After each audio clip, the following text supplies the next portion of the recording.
Ok, game mình có cưỡi ngựa nữa nè. Ngay cả chuyện phục sang trọng nhất cũng có thể mất đi sức hấp dẫn để bị ẩn chứ đó. Henry, are you alright? Đọc không kịp. Tắt Unicay. Quên.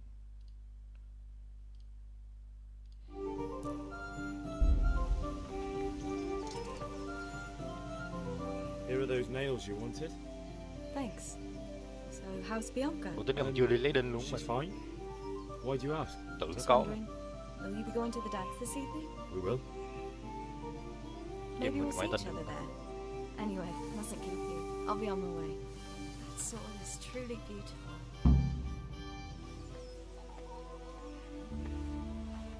Úi rồi. Fine lass, eh? Now stop staring at her and come and see this. It's time for the trial by fire. Lần trước thì mình đi làm mấy cái của cha mình giao xong rồi. Giờ mình về nhà để cha mình rèn ra kiếm này.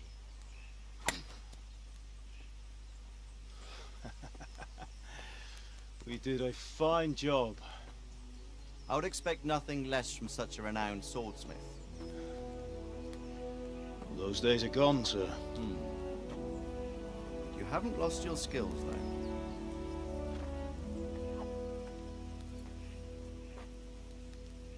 Má thì quơ đứt đầu vô mắc cười. Ngầu thế nha. Would you like to try it? Sir, what good is a sword to a Let him commoner? try it. Thích nó nhiều. Bố mày thử. Điện quơ cái chết nó mắc cười.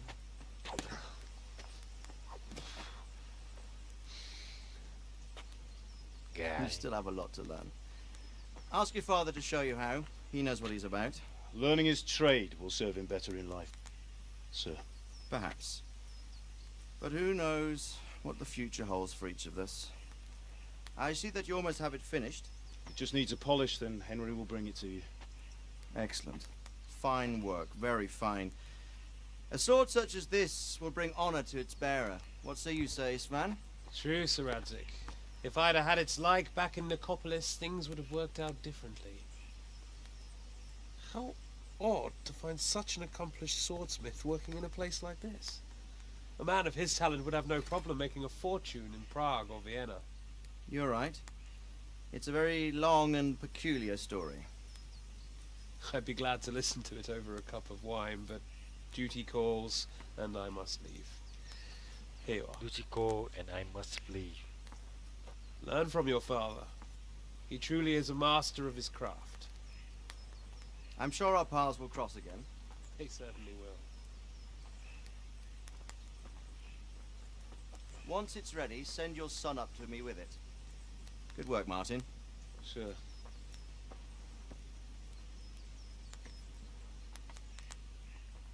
It's been an honor, Sir Isvan. Have a safe journey to Sasau. The honor is mine, Sir Radzik. Thank you for the hospitality.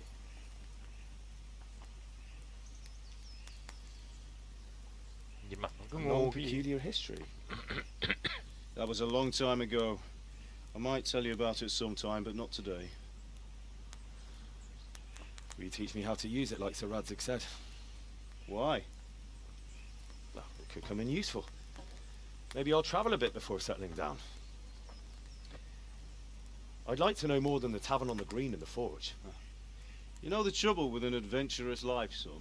It can end before it gets started. I might teach you how to handle a sword, and then someone will shoot you with a crossbow as soon as you set foot outside the house. You talk as if you've seen it happen. A man my age has seen a lot. Being a blacksmith might bring no glory, but it has its benefits, like keeping your head on your shoulders. I want to end my days in Skalitz, here, beneath the linden tree and by your mother's side. Well, so do I, one day. But first I'd like to see the world, meet new people. Meet them or beat them. Meet. You have to keep going on about it. Then you've no need to learn swordplay.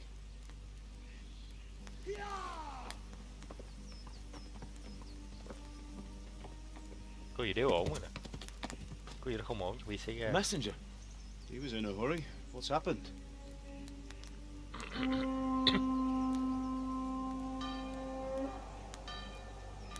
Làng đang cháy. Ôi trời ơi. Ôi tôi rồi.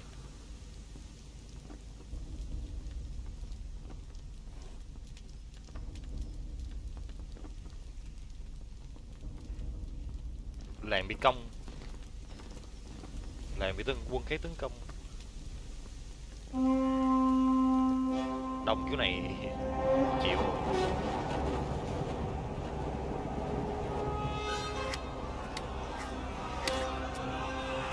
Nó chạy đi đứng nó. Listen to me, Al.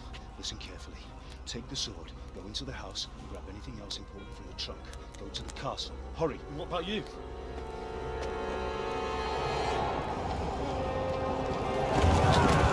Làm gì làm nhanh lên các bạn Mother ơi. is in the village. I'll fetch her and we'll follow right behind. I'll go with you. No. You do what I say right now. Give the sword to Sir Isaac. If anything happens, he'll take care of you. He owes me.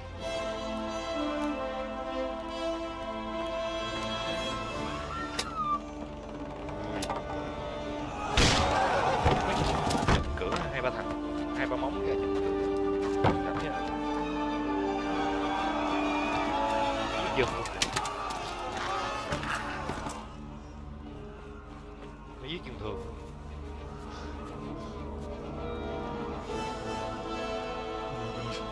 Quickly! Làng mới đi vòng We chơi have dưới to xong. close the gates! Move! Come on, we're closing! Move it, people! Come on! We're running Come out of on! time! Oh, Henry! Thank God! Get inside, quick! We have to shut the Get gates! running, people! Come on! Mind this for me. Are you mad? You can't go back! Nó cứng đầu. Ah! Get through the gates! Thằng kia phải giữ cái túi rồi kẹp đi hết.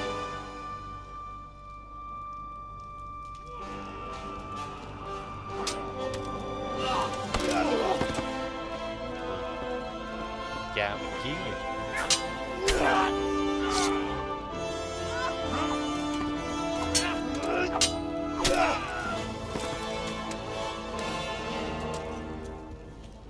Thằng này để ý nè. Mình bị thằng đầu chọc để ý rồi.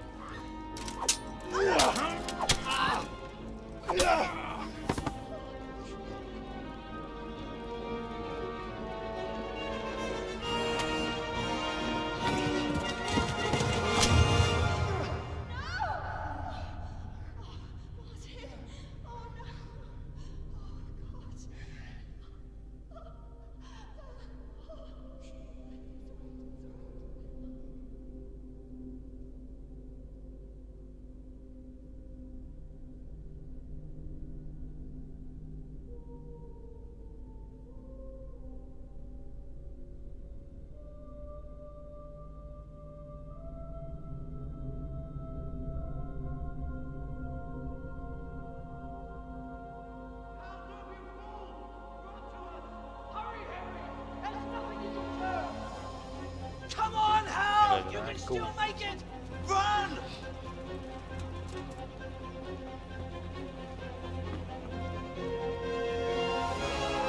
Mấy gọn hồi nãy không. Cái màn dây này nãy không vô luôn. Đứng ra nó nói. Find a horse! Ride to Talmberg! Tell them what's coming! Warn them! Run by the moats! There's a path down there! Jump down from the wall and Ui. flee! Mấy. Giờ phải chạy bộ rồi luôn.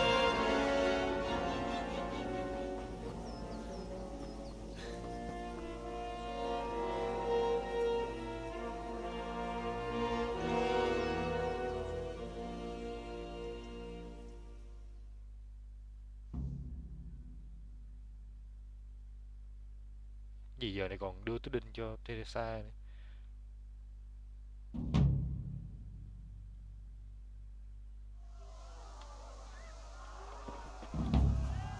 Ui, nó đang dí mình hả? Phải không vậy?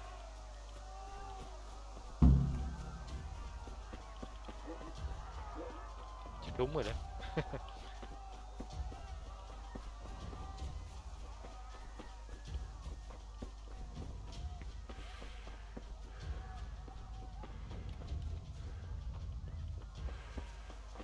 Ôi ôi, nó dí mình thiệt. Lùng á.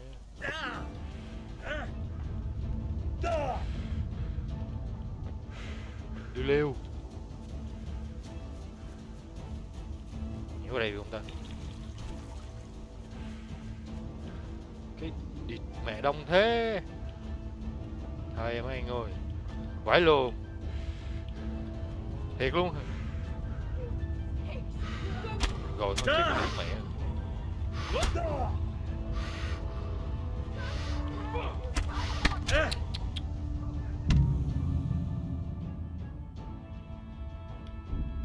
Thì chạy mà chạy có kịp đâu.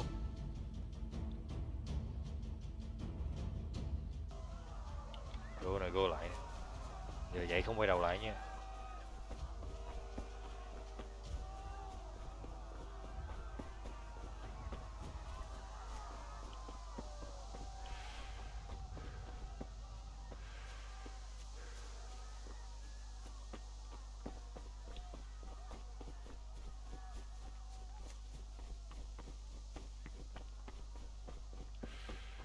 Chắc phải kiếm chỗ trốn. Nghĩ không chạy kịp. Ui, ủa? Sao này đéo bị ai dí? Game ảo gì? Nghe cái gì? Don't touch me or I kill you. Ở đâu vậy? Giúp mẹ. Cứu hả?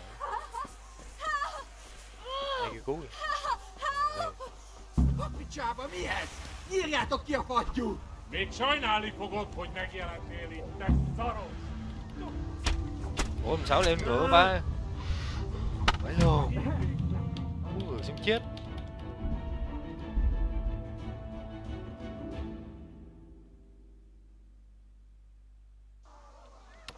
Ôi.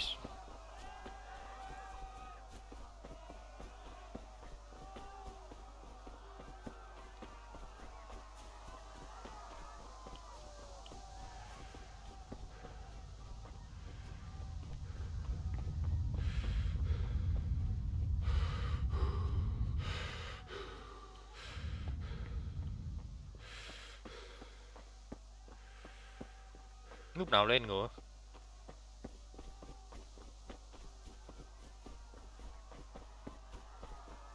You pigs! Don't touch me, or I'll kill you! Jó kis malak, ne feszély te tapka! Most meglátod! Go to hell, you Tatar beast! Minél jobban vergődsz, annál rosszabb lesz! A picsába mi ez? Nyírjátok ki a fattyút! Đúng như ít. Ít.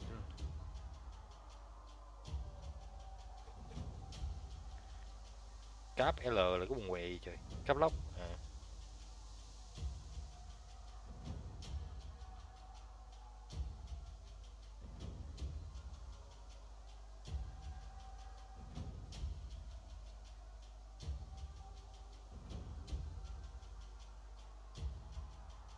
Người của bạn thông minh hơn một số người và nó sẽ bám sát một lộ trình mà bạn đưa ra. Nếu bạn để thả, chỉ cần bạn bắt đầu một nước kiệu quay đường điều khiển hướng đi.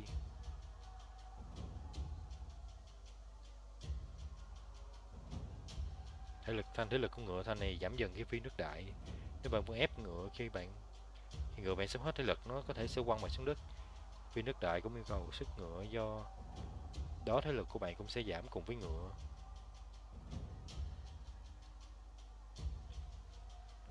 Bạn có thể gọi ngựa đến mà cái huýt sáo, có thể lên ngựa đến chục mét. Ít. Várnod kell, galambocska, amíg elintézzük ezt a féles... Ja, Nhảy qua được con cu. Không. Hên quá qua được rồi này. Mém bú. ja. Ja. Ja. Má, cưỡi ngựa khó vậy.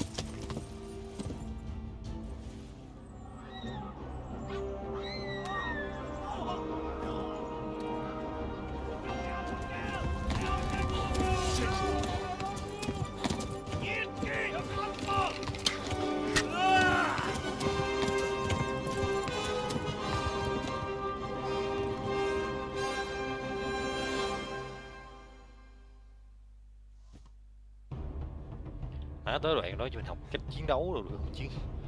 Chơi này thấy hơi khổ.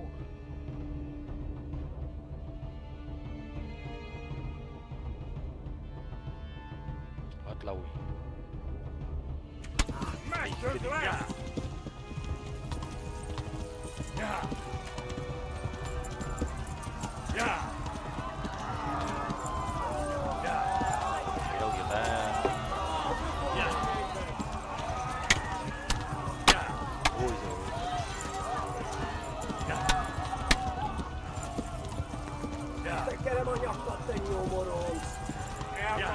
Left.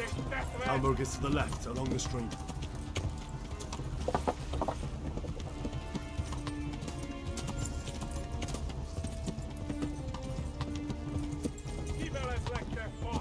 Yeah!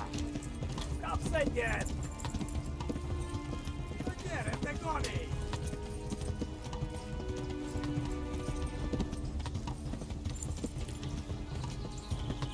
Warn the others. They've tore its scallops. rồi, sắp hết lực rồi vậy sao?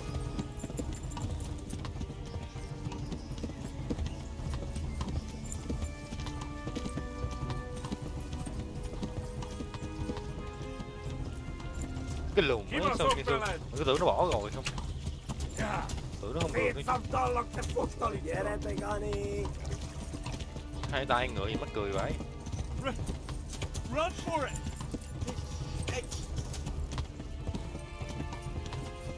Cảm giác như chơi Red Dead Redemption ốp dạng thứ nhất. Chạy đê đứng như khờ. Run for it.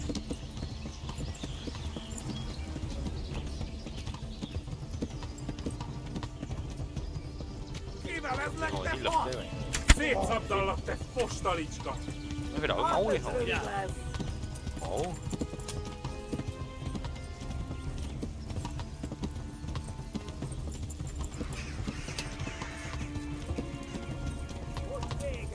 Tudod, hogy működni? Ok, xong rồi. Nyitd ki a francba!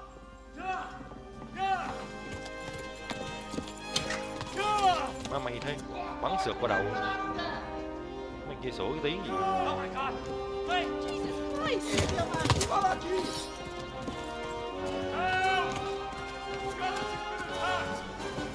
Do something! Help! Thôi thì không có điện thoại hết Quickly, á. everyone! Get your asses here! Hey! And loose!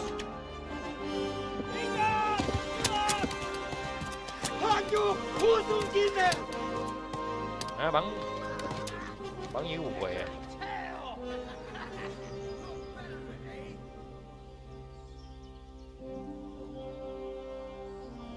Nãy quân của tụi nó đông quá trời, cái thành này có đủ người không trời? Quân của bên kia đông gì giờ nó kéo qua để nó quét chỗ này cũng được.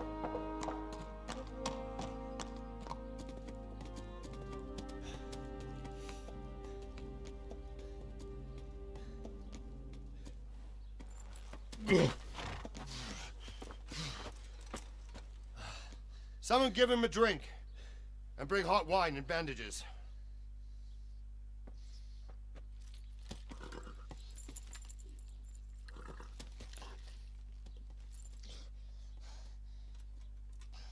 Tell me, boy, who are you, and where are you from?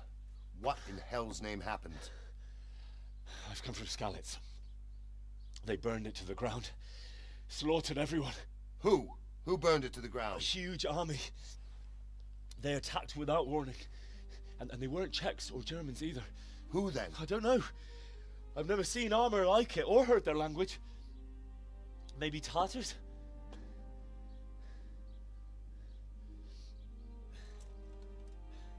Tartars, you say? Well, we'll deal with that later. First, let's have a look at that leg of yours. Sắp liệt tới nơi vậy. Grit your teeth, boy. I'm gonna pull that hair out.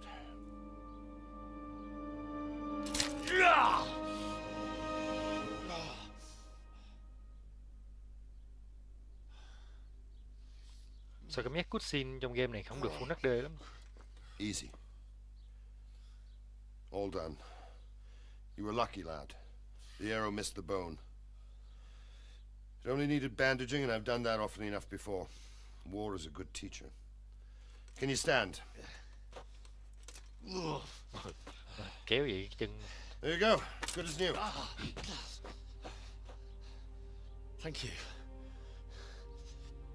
If you idlers nothing better to do, get back to work. You'll have to speak to Lord Divish. Can you manage?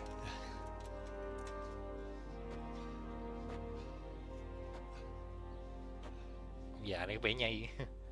Được.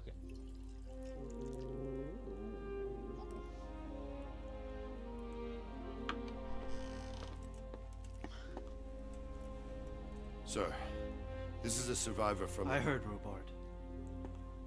Tell me, boy, what exactly happened? Did you see the ensigns of the attackers? And were there any more survivors?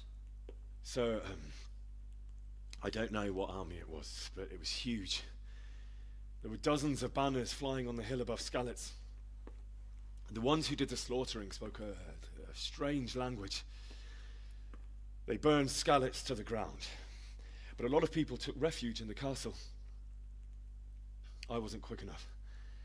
And as I fled, they shouted from the battlements that I should come and warn you. The soldiers the boy didn't recognize. They could be those Cumans of Sigismund's. It said they came to Hungary from the east, and now they're the core of his army. Sacking Gutenberg must have given him a taste for stolen silver. Skalitz is a small castle, sir. If Sigismund attacks, they can't hold. Indeed, Sir Câu Robard. đại vẻ nhỏ thiệt. And our small garrison would be no help, even if we could risk sending them. You think we're next in line? Maybe. What's your name, boy? I'm Henry, son of the Skalitz blacksmith. I know him. Did he make it inside the castle? I'm sorry. It's in God's hands now. No one else can help us. Anyway, thank you for risking your neck to warn us. Robard, take care of Henry. Make sure he gets something to eat and some rest. Yes, sir. And get all the people inside the gates. We have to prepare for the worst. Make all the necessary arrangements. As you command, sir.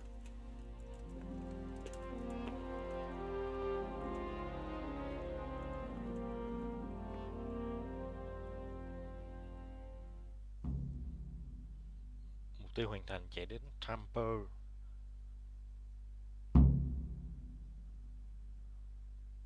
Nói chuyện với ngoài Robot.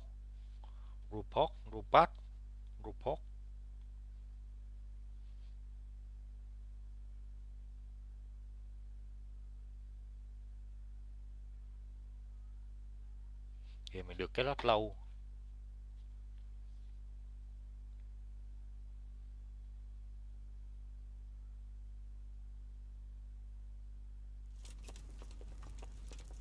Ok. Damn it, I'm hungry. Đồ ăn đâu rồi ta?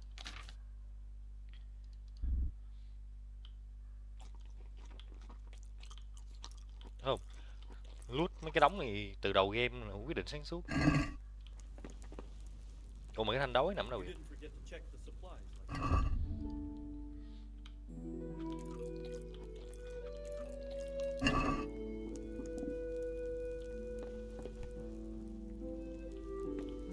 Giường đâu?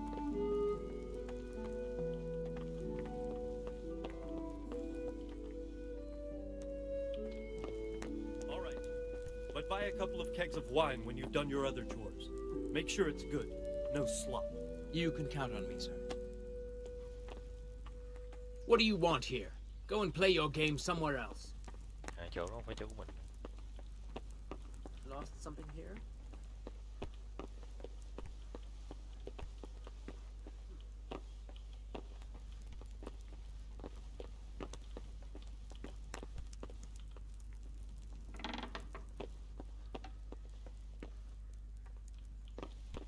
Phòng mình phòng nào không má?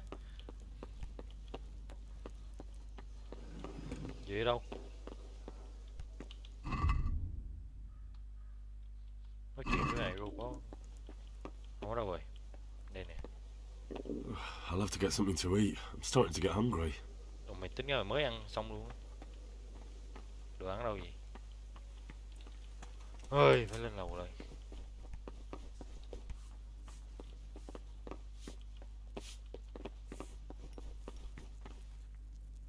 Hôm này không được vô nè.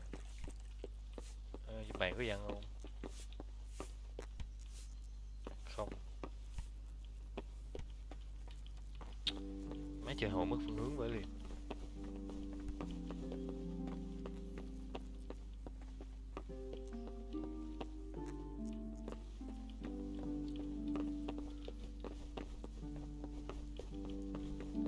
Mắng đâu vậy?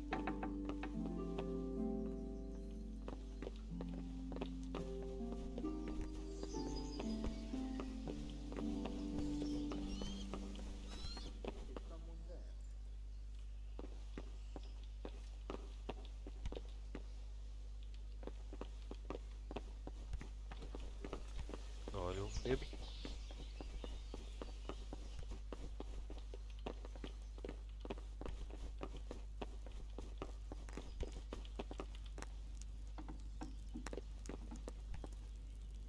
Này nhìn trong cái khách sạn.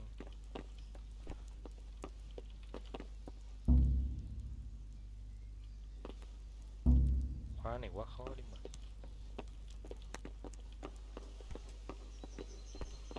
Ai đó chỉ giùm em đồ ăn ở đâu luôn. Thôi nói chuyện nghe của bớt luôn. You've done well, lad. I'm sorry for your loss. You must be all done in. Why don't you go to the kitchen and have a good meal? Sorrow is easier to bear. Nhà bếp ở đâu chỉ giùm cái được. I heard about your father. They say he was a swordsmith who moved to the countryside to make horseshoes. I can't understand why he'd waste his talents, but I'm sure he had his reasons. He had a fine reputation. It's a great loss.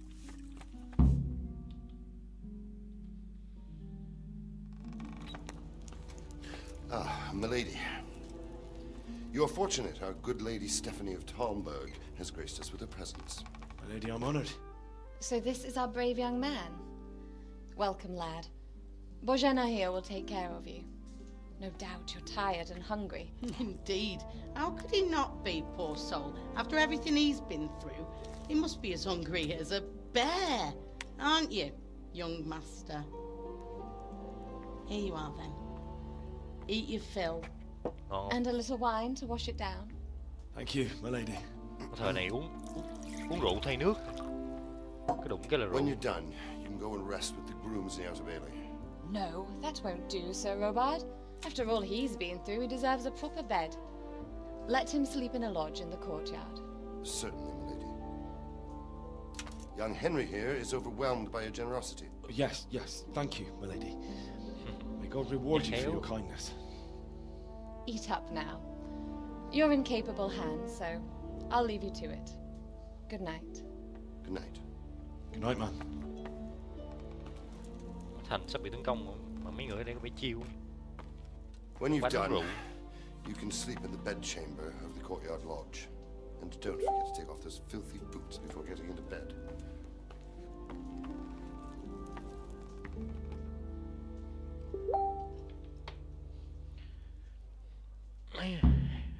Em 9 Tết ngồi nhà chơi game.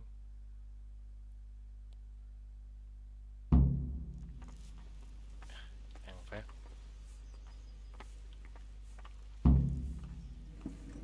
I hear you Mình came hay from đó còn Scallops thử bạn today. nghĩ có thể It dẫn must have đến been cái chết. terrible there. Món How ăn did được it có một happen? là thứ hay như một quả táo sẽ không thể đủ lấp đầy bụng bạn như một con vịt quay, nhưng mà táo tươi lâu. Nuốt hết đi.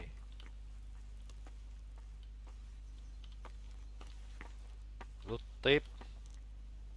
Seems I'm not good enough for the gent. Lấy nhiều răng cũng bị nói hả? Kệ mày luôn. Lỡ rồi. You're that lad from Skallets. What in heaven's name Nhiều quá. happened there? Bố mày lút.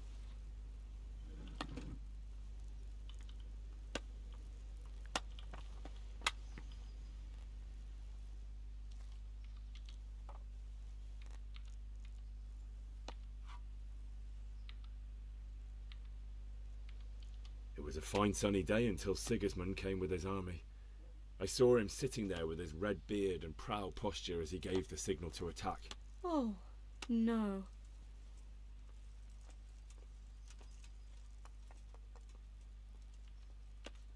We all ran towards the castle for shelter, but they were too fast for us. They slaughtered everyone they caught and torched their houses.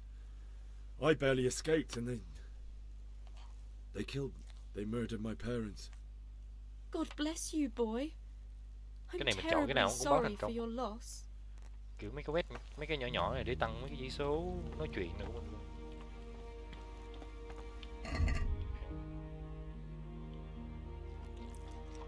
Cái là cái gì ta?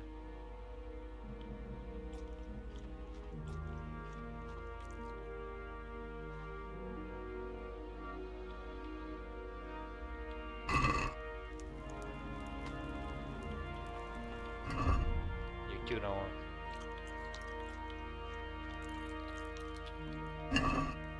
Ok, vậy đi ngủ.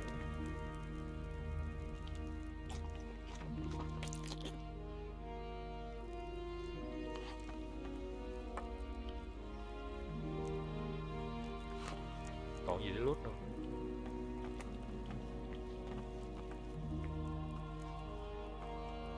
Này ta để đó, tốt nhất không nên đụng vào đây. Ok, chỗ ngủ ở đâu?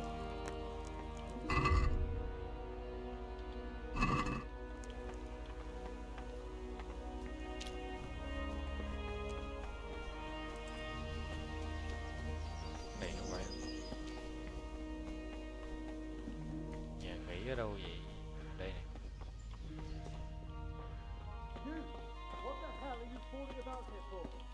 Ủa không phải nhà mình hả? Can I do anything to help?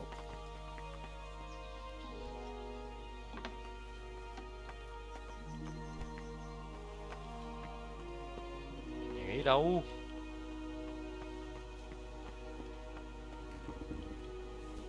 Cửa tự động mở không?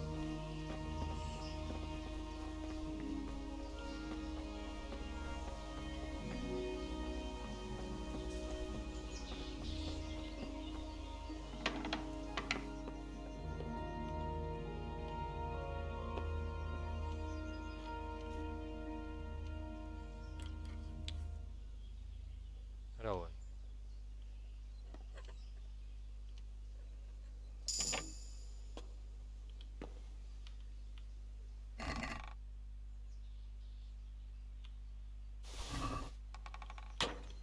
Lút được mới đồ.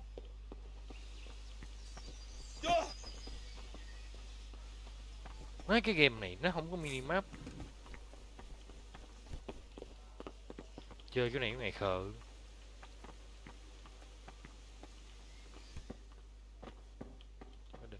Ở đây à.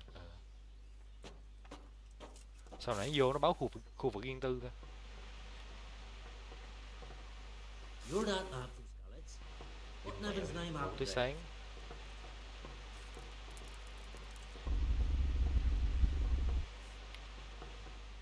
Hai tiếng.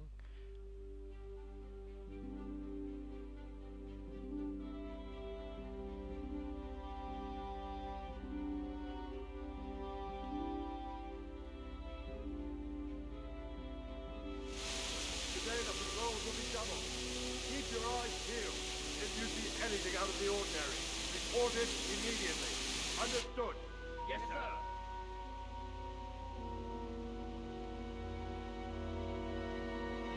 Nói trong một ngày mà gia đình tan nát. Yes? It is I, Henry. Forgive the intrusion. I didn't wake Mấy you, vô boy. danh tiểu tốt mà Did được I?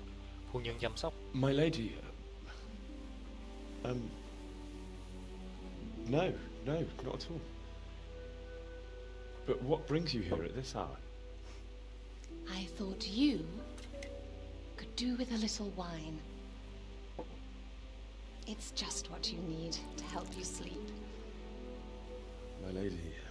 Ôi, mê trai rồi. Thank you. You really shouldn't. You could have sent a servant. I was going to, but to tell you the truth, I couldn't sleep either. I thought of you while saying my prayers. How awful it must have been for you. I came to offer you solace, to let you know you're not Như vậy phu alone. nhân mê trai hả? Thank you. Thank you kindly. You're welcome. Now, Henry, I know this is all very new and strange for you. But I want you to feel at home here. You're not to worry about anything except getting better. God knows you've been through a terrible ordeal. Kẹo thơm. I know what it is to be left alone in the world. Although your loss is much greater. But with God's help, the pain will ease in time. And it can help to talk about it, if you feel like it.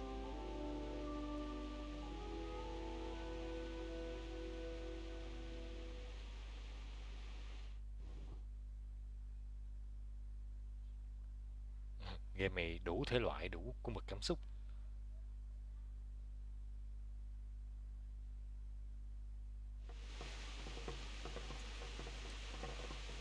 You might be Kể đi. right, my lady. I'll tell you what happened. Ủa, có bị lỗi không vậy? It was Không terrible lấy gì and vậy? unexpected. Nhân vật đâu?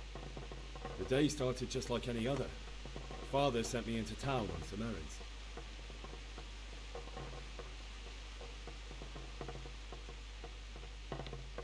A fellow by the name of Ủa, mình Kunish đâu? owed money to father, who sent me to collect it from him. Góc nhìn Only chắc Kunish had quên. no intention of paying. It got a bit heated, as often happens when there's money involved. But Kunish still wouldn't cough up the coin. Father was too generous for his own good, letting even a scoundrel like that buy on credit. Oh. When I'd done all the errands, I headed back home. I promised Father I'd help him with his work, and I was looking forward to it. He was forging a sword for Sir Radzig.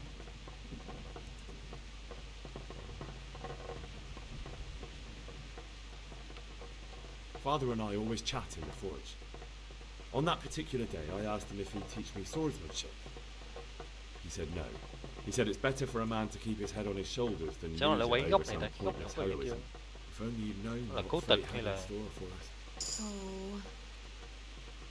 But Sigismund's Cố horde tình was hay lỗi already game? on the horizon, ready to Tự attack the nhiên quay town. ngay cái góc giường nè.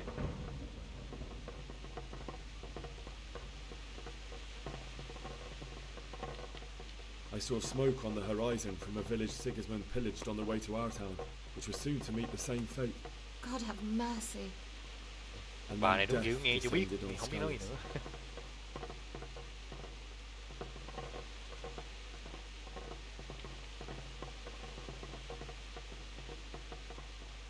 Father told me to take shelter in the castle while he went to get Mother. She was stranded in the town, surrounded by Sigismund butchers. And then I saw him knocking down one human after another. I never saw him fight like that. But then the leader of Sigismund's raiding party, knights in full armour, saw Father and charged at him. He cut down my father without a thought. And then he turned on my mother. And he murdered her in cold blood. You poor boy.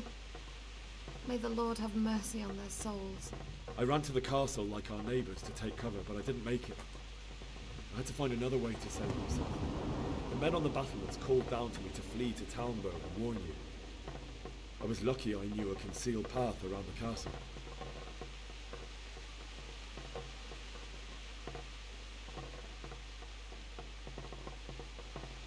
I needed a horse to get to the safety of Talmberg and to warn you all. And with all that was happening, you thought of others like a good Christian. Then I heard a scream.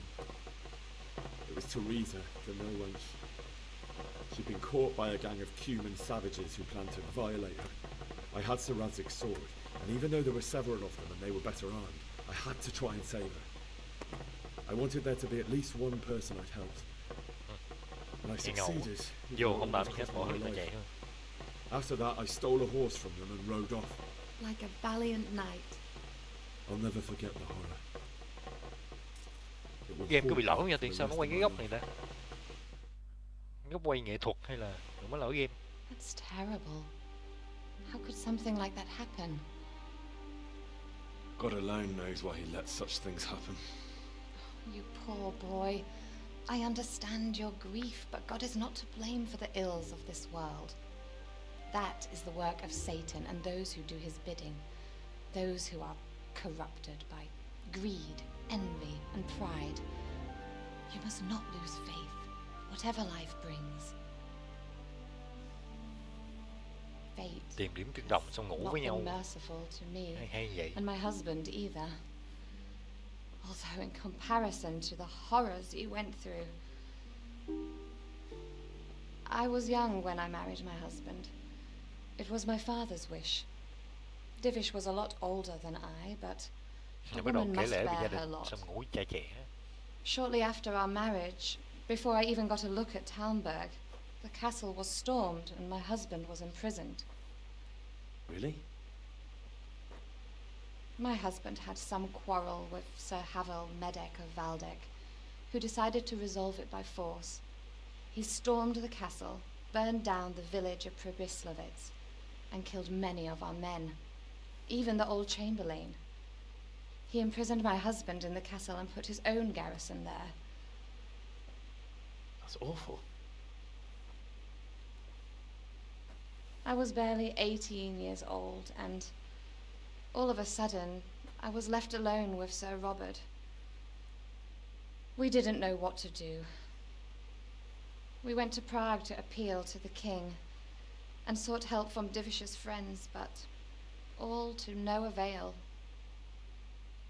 We tried for years, Là chồng mới đang bị bắt giam. but it seemed I was destined to be left alone and my husband to rot in jail in his own castle. Years, you say? 7 years. That's how long it took before Havel was condemned as an enemy of the crown. And even then, he refused to surrender the castle and release my husband. In the end, I raised the money to pay a ransom. Ủa? And only then, by the grace of Lord Như là bà này là Jesus, vợ của cái did I ông. finally lay eyes on my husband once Cái ông hỏi more. mình có chuyện gì xảy ra khi nãy đúng 7 không? Cái years. ông mà mình mới tin, cái ông And was Harvel punished for it? tên gì quên rồi. Never. And after 7 years, my husband Đó bắt đầu returned to kể. me, an infirm Hay vậy old lắm nha. man. Sir Divish seems like a good, Đúng strong rồi, man. ông đi về hồi Certainly, nãy đó. only he has many concerns. He had to rebuild Talmberg. After he was released, the king appointed him Burgrave of Prague Castle, and he was very busy. He had no time for me at all. But at least we were in the city, and there was something going on. And now, we're here.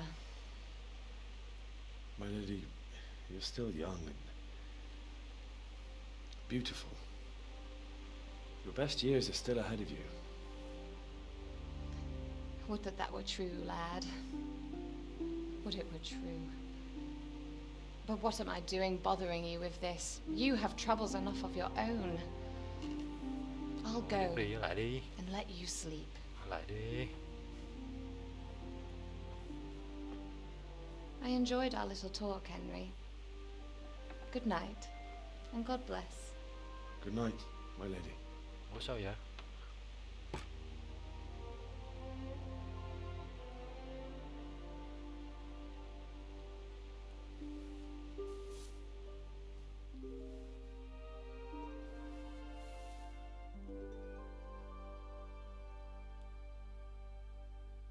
Cười tủm tỉm nữa, mẹ mặt Giang vải liền. Nhìn mặt đã biết suy nghĩ gì trong đầu luôn.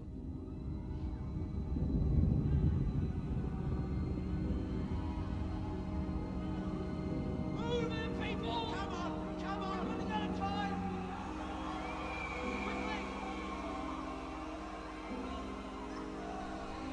We have to close the gates!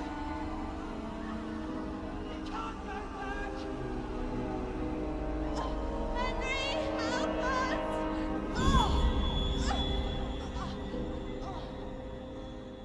Help us, son. Don't be a coward. Don't be a coward.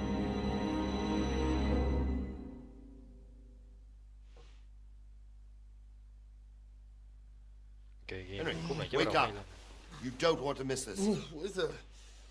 What's happening? Come to the battlements. One of our patrols reported a company heading here from Skalitz.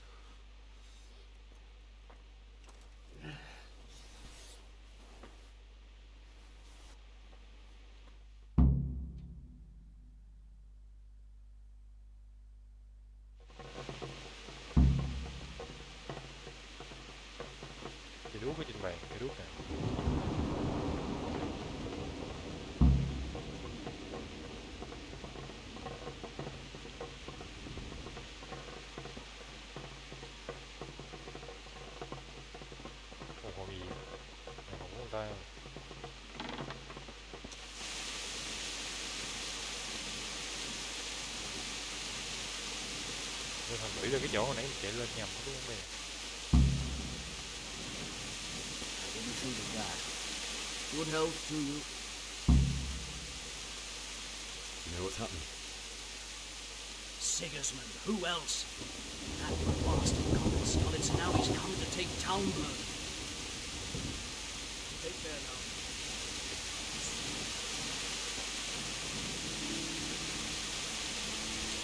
Jesus Christ, be praised. What's happening? Have you heard anything? No. Mỗi lần là It could be Sigismund's army, or his scouts, or maybe Scarlet's folk who survived the pillaging. I wouldn't expect nothing good. ok, giờ có thể một đám lính đang tới, hoặc là một nhóm tuần tra của quân địch, hoặc là người dân còn sống sót sau cái vụ tấn công đang đi tới. Đây là ông chồng già của cô phu nhân trẻ đẹp này. My respects to you. Take care.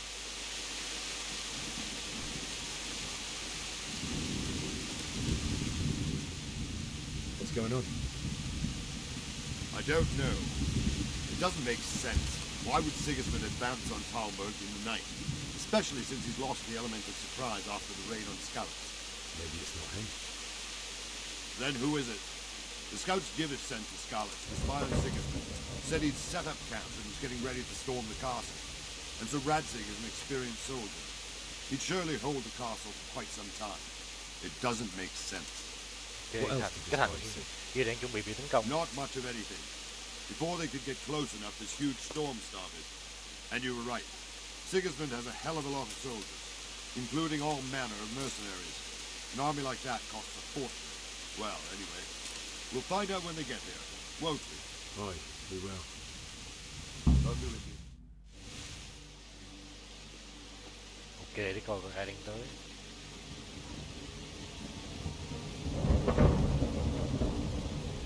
Halt! Who goes there? Lucifer and all his minion. Who else, Rubber? Sir Radzig, what a relief. Is his lordship there with you? Yes, sir. He is right Radis here. tới. Tên nó là gì? Gis. What are you doing up so late, Divish? At your age, you need a good night's sleep. Well, Radzik, you didn't exactly pick the best time for an outing either. In a big hurry? It was a bit of a scramble, all right. Believe it or not, this tempest is a godsend for me and my men. As my old granddad used to say, better a sore throat than a slit throat. I'd say your grandfather was a wise man. Your messenger told us what happened. Messenger? The lad you sent to warn us. He's alive? He made it to you? He's here with me. He only got away by the skin of his teeth, though. Thank God. A brave young man. But tell me, friend, how on earth did you manage to get away? Thank God for this tempest. When it began, Sigismund's Tatars crawled into their holes and left us storming the castle for more clement weather. We were able to sneak out right under their noses. The Lord be praised. We would have stood a chance against them. Would you like to spend the night in Talmberg? No, no. When Sigismund finds the castle empty tomorrow, he might come looking for us. We'd only be exposing you to danger. Without me and my men, he has no call to attack you. Well, what will you do then? We'll march to Ratai. It's only a short way, and there we'll have a better chance of defense and enough room for all of these people. If Sigismund should come, better bend your knee, Divish. There's no point dying in a battle that's futile. You're right there. Is that boy still with you? I'm here, sir. You have courage, lad. That I can't deny. I am sorry about what happened. Would you care to join us? I'd like to, sir, but first I have to return to Skalitz. Are you mad? What do you want there? I can't leave my mother and father. I won't leave their corpses rotting in the street. I'll join you once I've taken care of them. Don't even think of going back there, you donkey. Are you tired of living? Sir! Quiet! I'm sorry about your father, but getting killed as well won't help him. Divish, make sure that lad doesn't budge from Talmberg until things quieten down. Not to worry, friend. Anyway, he's injured and needs to recover. I'll lock him up here as if he were Havel of Balding. I see Ba này you've giờ grown khúc này a còn thick giỡn được. skin since your tribulation, sir. But thank you. We'll meet again when circumstances are more favorable. Farewell.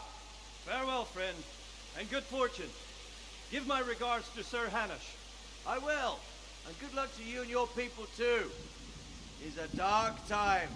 Move out! Anywhere, people! Move out! There's only a short way right there now.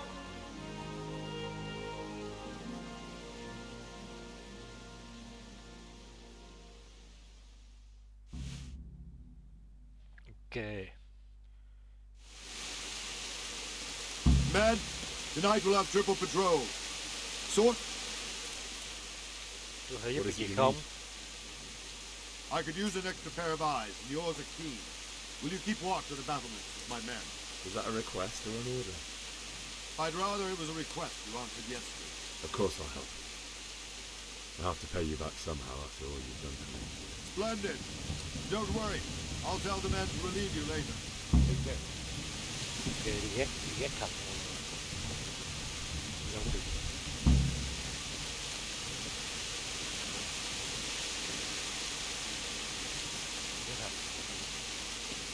Rồi, nó quay lại, không có biến mất. Nó ghét Thành vậy thôi chứ lẻn cái phòng phu nhân nào. Phòng phu nhân ở đâu vậy? Trong đây ấm cúng phết.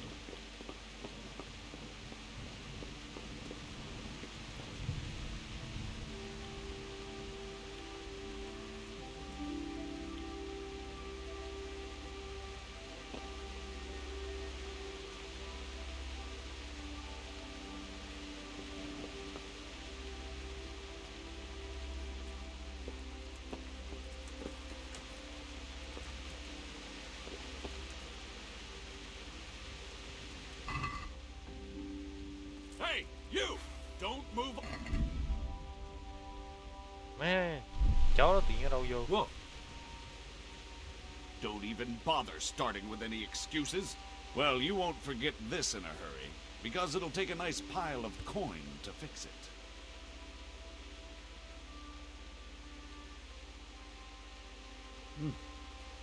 This is surely no way to treat one of Sir Radzig's men. Má chết mẹ. I dread to think what he'll do when he finds out.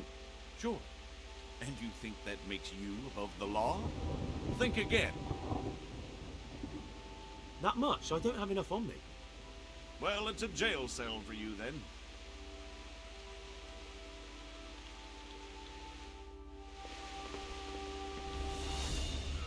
Go!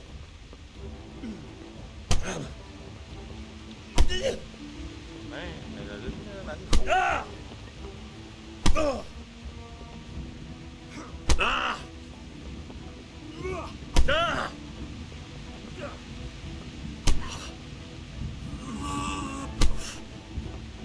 Wandering around like a stray sheep. Must be your first watch. Yeah, what the fuck? I don't think anything much will be happening today. You can just lean against the wall and wait till morning. I'll show you what's what. I will. Thank you. What the fuck, nó mới đánh xong cái đéo gì vậy? Whoa, what the fuck? Cái đéo gì vậy? Má nó mới đánh mình như con xong luôn á. Đéo hiểu kiểu gì. Coi coi.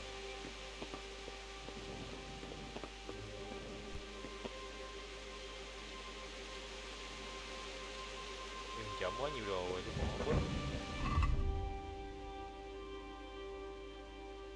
Bỏ bớt mấy cái tên đi chưa gần.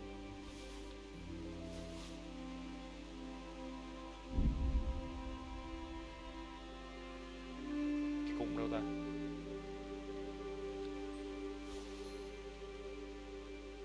Mắt này vô được không?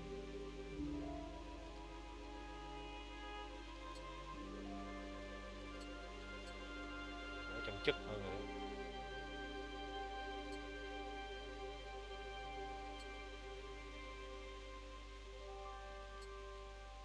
Ôi, mặt cái khiên thì dấp lưới bật gỗ.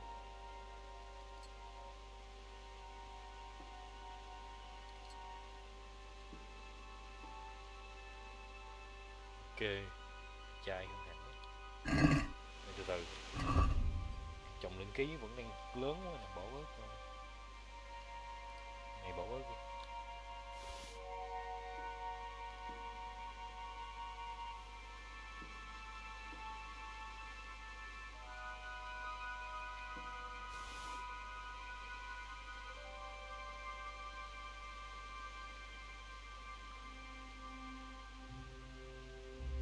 Bỏ bớt khi máy bỏ bớt khi nhẹ nhàng.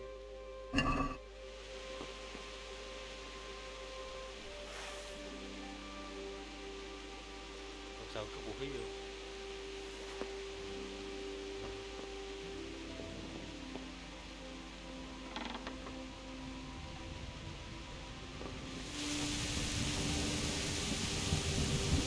Hey, you! Dogs on the muscle! Well, I never. Someone saw you stealing. Well, you won't forget this in a hurry. You'll take a nice pile of coin to fix it.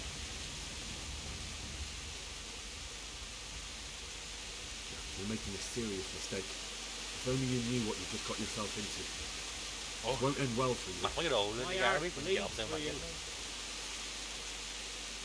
That much? I don't have enough on me. You'll have to pay the penalty. Looks like you'll have to sit it out in jail. Jail? Alright, let's go and get it over with quick. Get moving. I hope you rot there. Hand me over those stolen goods. Ngồi tù 3 tiếng.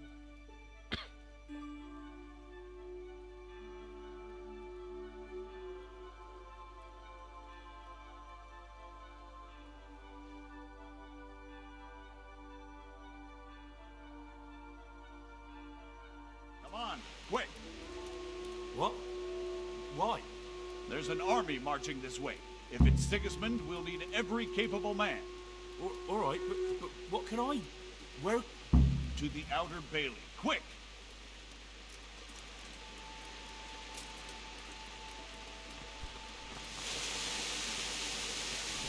Đúng rồi.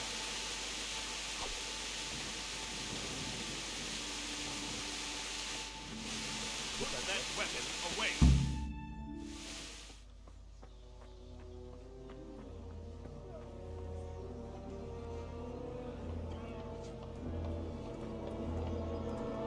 Đầu quân tiến tới đây. Sao biết bỏ chạy. Xong vậy thì những cái đầu quân này quét thành nào xong thành đó.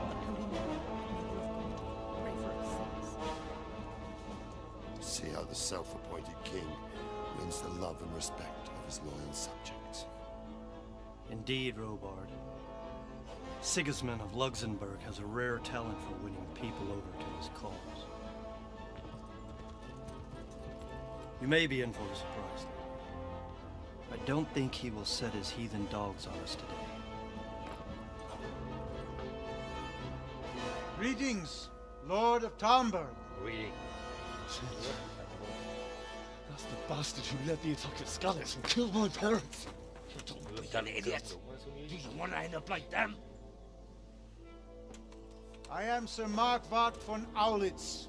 I come in the name of Sigismund of Luxembourg, King of Hungary and Croatia, who has resolved to strike against those who disrupt concord in the land and to restore order in the name of his brother, King Wenceslaus IV.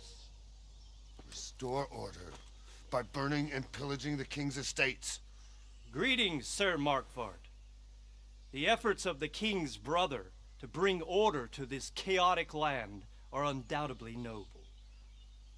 It seems to me, though, that he and his army have somewhat strayed. As Burgrave of Prague Castle, I am entirely beholden to the king, and here in Talmberg divine peace reigned until your arrival. To what then do we owe the honor of your visit? Yesterday, His Majesty took action against the enemy of the kingdom, Sir Ratsig Kobila, who has been using the silver from the Skalitz mine to fund insurrection against the crown. Unfortunately, the insurgent escaped. Would you happen to know, noble sir, where he might be at this time? As far as I know, The Sir Radzig of which you speak is the king's hetman at Skalitz. I find it hard to imagine that he would rebel against our king. Nevertheless, I can assure you that Sir Radzig is not at Talmberg. He would be a fool indeed to flee from one castle, where he has little chance of defense, to another, where he has even less. Or do you take the view that my humble manner is any obstacle to your army? Ông này nói chuyện khôn ngoan. Am I to inform the king then that Sir Radzig Kobyla is not at Talmberg and that he has your loyalty? Sir Radzig Kobyla is not here, and I have no intentions of getting embroiled in affairs from which I have nothing to gain. Very well, sir. As you wish. I will relay your words to the king in the hope he will be as well disposed as you seem to be. Those who have clean consciences and goodwill may find themselves well disposed even at moments like this, when there's little cause for joy. Farewell, sir. Auf Wiedersehen. Mẹ nói chuyện đem đóng quân mà. Mà đứng nói chuyện vậy thôi. Quân có đông vãi liền đúng không anh?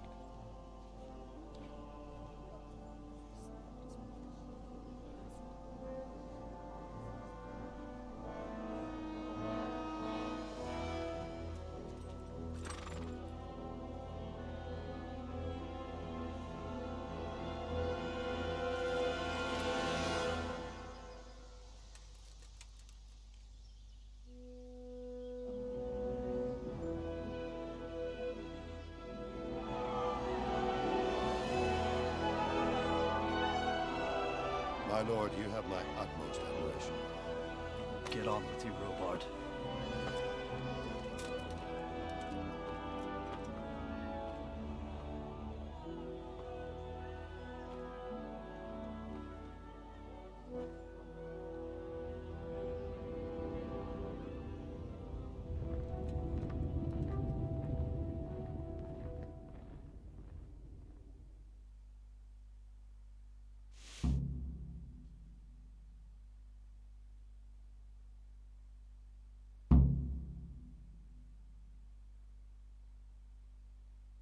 Giờ có 3 mục tiêu phải làm.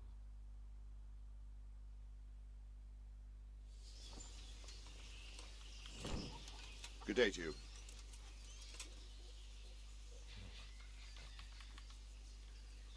Sir Robard, I need to get to Skalitz. What would you do there, lad? Sigismund might have left, but the place will be swamped with robber barons, brigands, deserters, and other vermin.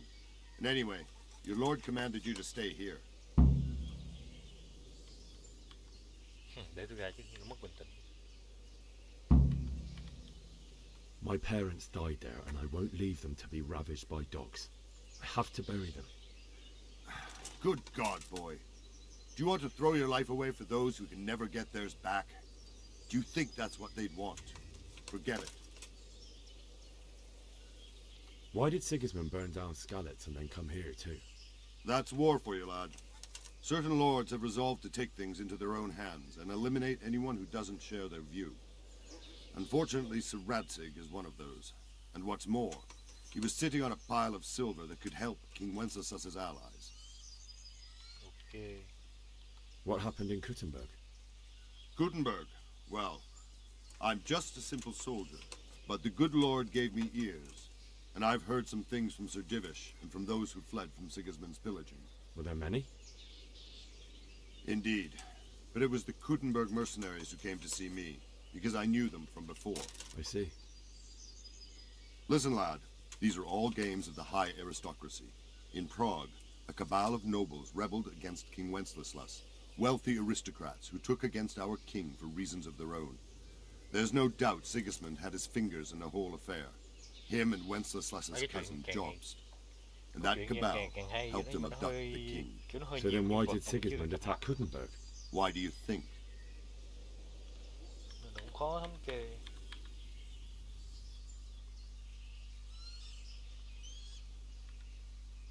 Because the lords there could have risen against him with their armies and stopped his conquest of the Bohemian territories? That's part of it. King Charles, may God grant him eternal glory, built Prague into a proper royal city, while King Wenceslas took a liking to Kuttenberg. After Prague, it's the most important city in Bohemia, in the entire Holy Roman Empire. He who commands the Kuttenberg silver is king. So Kuttenberg sided with Wenceslas because he favoured it? Now you're starting to understand. When Sigismund imprisoned Wenceslas and took control of Prague, the people of Kuttenberg began to raise an army against him. So with the attack on Kuttenberg, Sigismund killed 2 birds with 1 stone. He defeated Wenceslas's most powerful...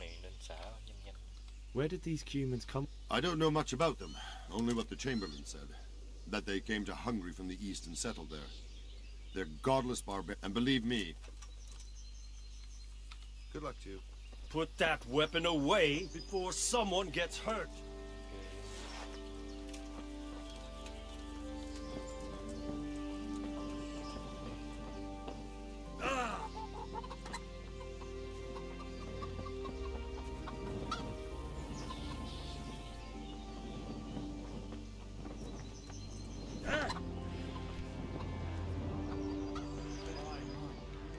Stricken like Sodom and Gomorrah. I pray you. Good day to you. What do you think about Sig? It was a stroke of good luck. I know everyone says how that Sigismund is awful unpredictable. He abducted... Is there someone here who trade? Voteva's your man. He's the local dealer, skinny fella. Take care now. From top to bottom with one chop of a sword. That's impossible. Good health to you. God be with you. Nhân rồi đó.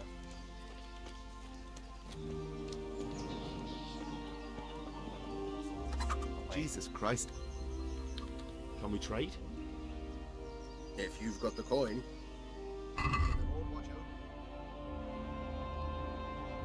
Vậy nó có báu này đâu.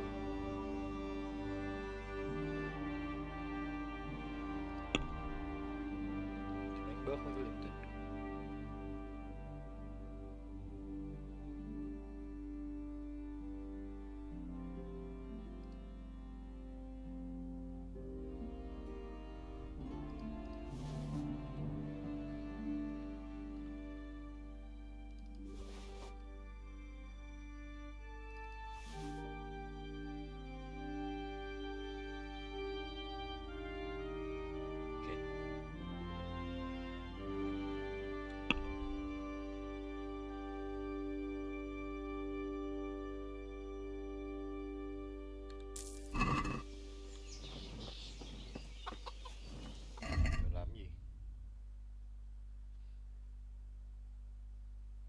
Chôn người thân, kiếm một con người ra khỏi thành.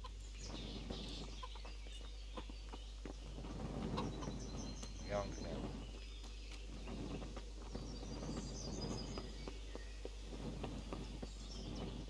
Rút ra như sao?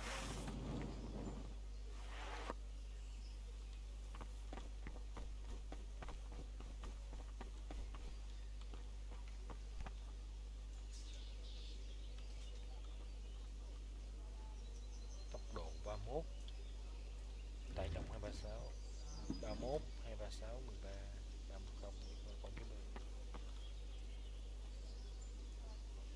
18 tính ngon này ngon hơn.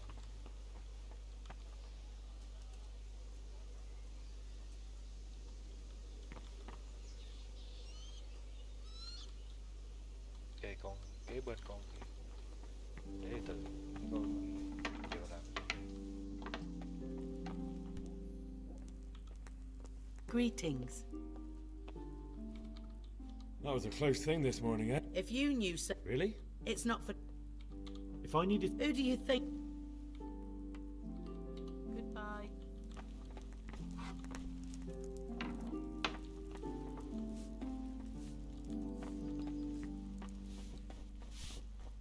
God.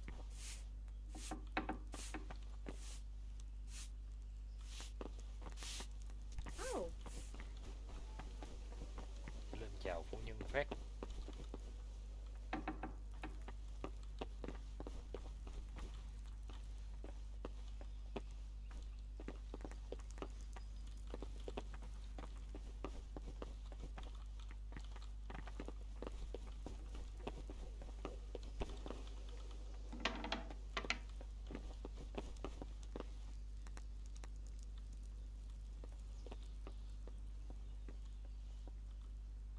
The Lord be praised. What's on your mind?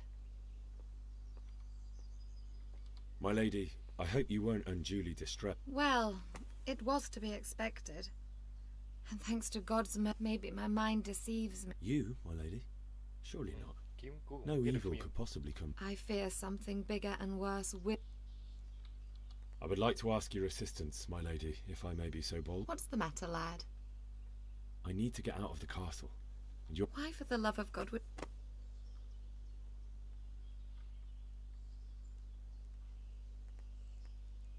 My parents are lying in the mud of Skalitz at the mercy of dogs and jackdaws. That's terrible. May the Lord have mercy. If I could just get past the guard at the... But you can. If you wear a proper suit of armor. Good thinking. Okay. And where can I get the armor? Where's that? In the gate tower. It's rather embarrassing, but if I'm to pay a... How would you? This should be enough. Thank you, my lady. Tiền phu nhân. I will repay you. And I'll certainly ask where I'm going. You could tell them Sir Robard sent you to Ujitz. That sounds reasonable. Thank you, my lady. I must go now. What do you think, my lady? Do I look like a Talmberg soldier? Not quite, Henry. Just look at you. Oh, I see. Well, thanks. Để điểm mặc đồ giống lính rồi xong rồi đeo. Nói chuyện. God bless. Để kiếm đồ giống lính rồi lại cho phu nhân check hàng xong rồi mới đi ra được.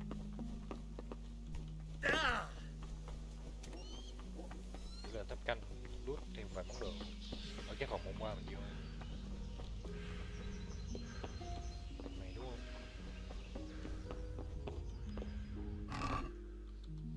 Được rồi. Khiên Talmberg. Mặc vô.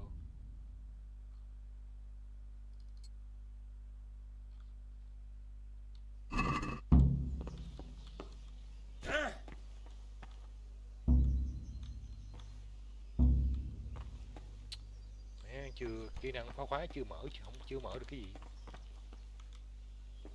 chưa có phá khóa được nhiều.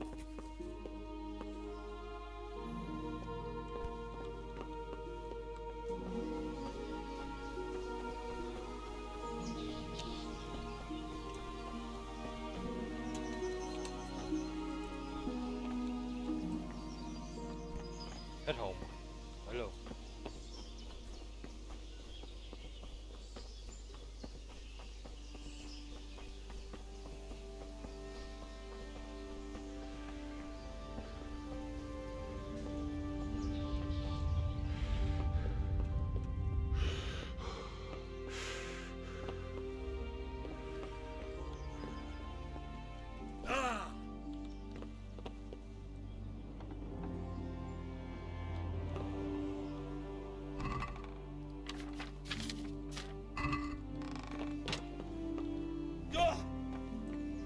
Má thằng phá.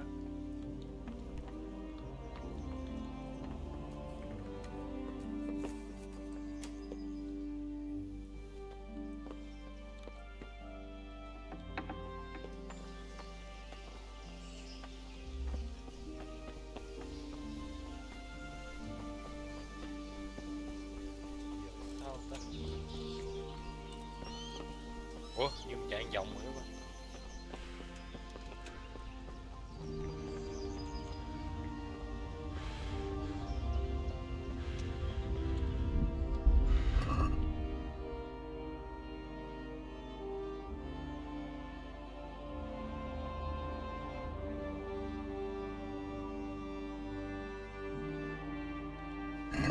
Đây là cái khiên rồi, đúng rồi.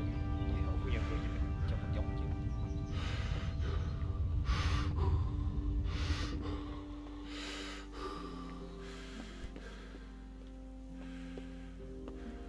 Có điểm già tôi vô chơi giờ.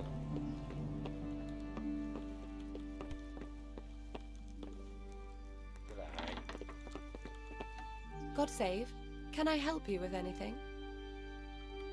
What do you think, my lady? Do I look like a Talmberg soldier? Not quite, Henry. Just look at you. Oh, I see. May the Lord watch over you.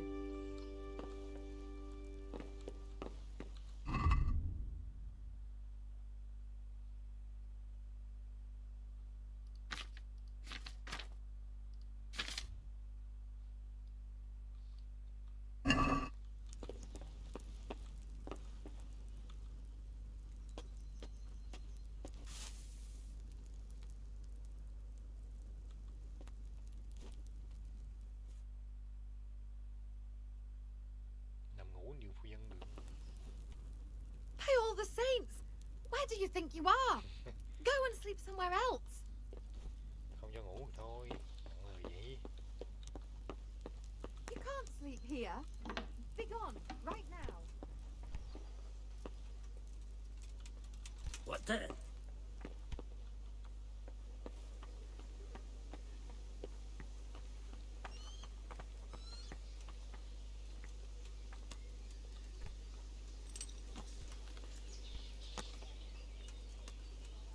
You there, stop!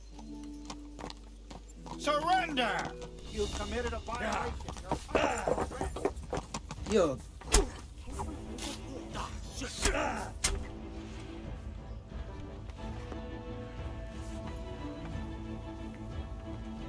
Thấy chưa? Hey! All right, enough. You were seen thieving. This definitely won't come true. You'll learn crime doesn't pay.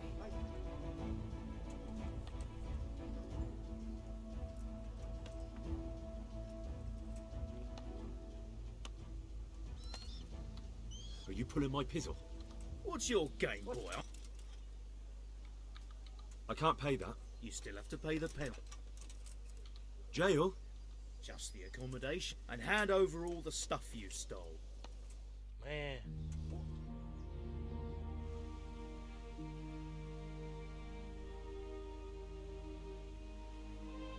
Tụ mấy tiếng thôi cũng không có nữa nè. I hope you enjoyed your time in our little establishment. Not much, actually. Glad to hear. And can I go? Go. You can, I'm sorry to say. Now bugger off and get yourself killed for all I care. Cái lần đi tù cái được ra này. Đéo hiểu chuyện gì. Nói gì phải đi bộ.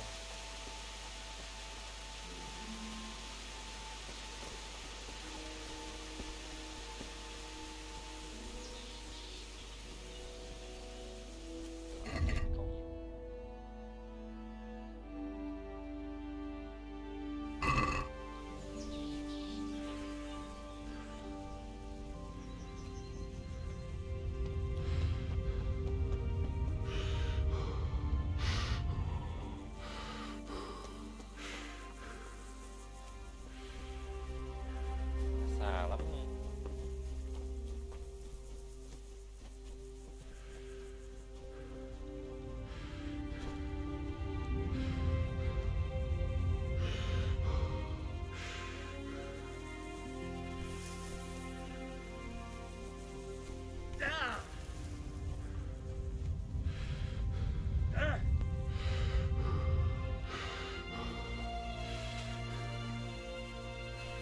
Phải đi bộ chứ. Để không lấy được con ngựa.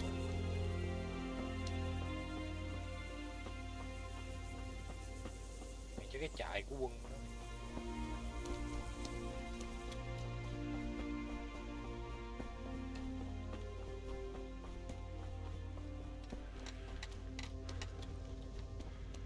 Đi coi con ngựa. Ít.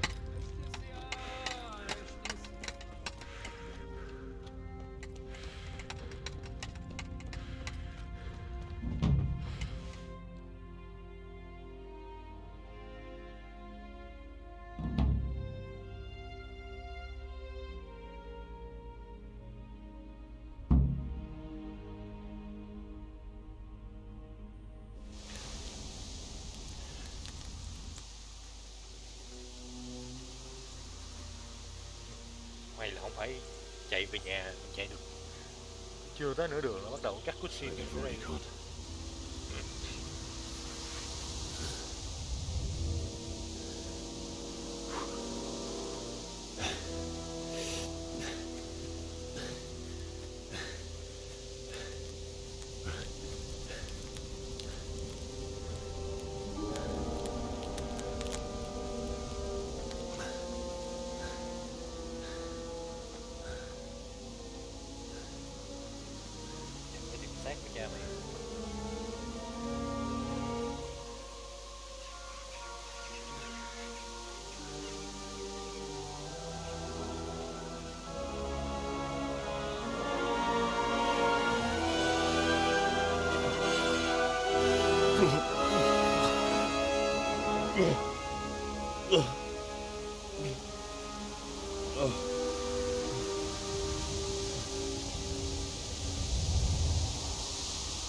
khói bốc lên thì nghĩa là có người còn ở đây.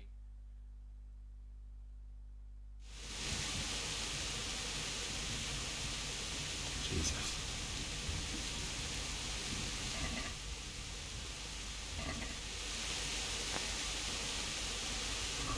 Lúc sáng.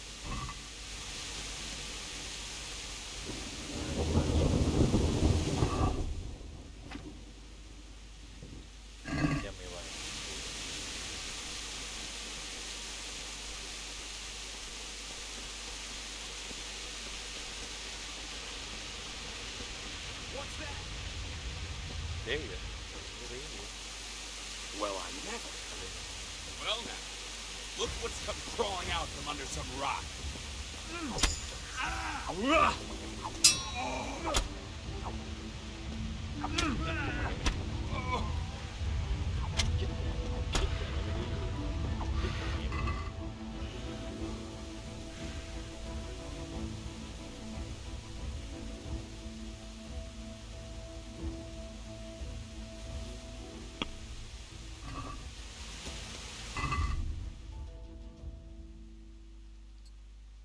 Đeo vào chân vô.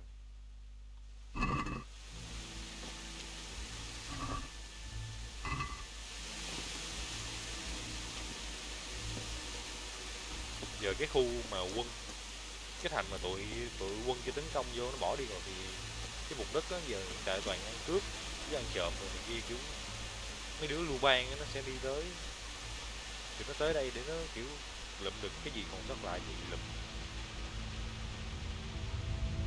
Sai.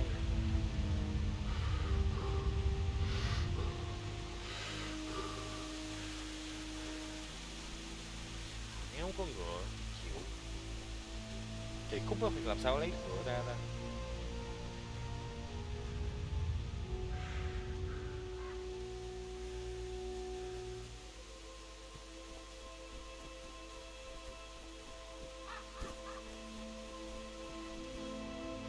Ôi thế nha.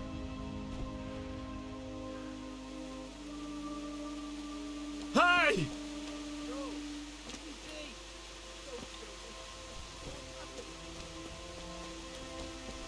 Chó kia chạy rồi đó.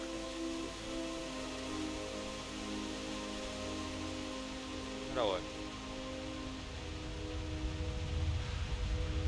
Nó chạy nhanh phải luôn.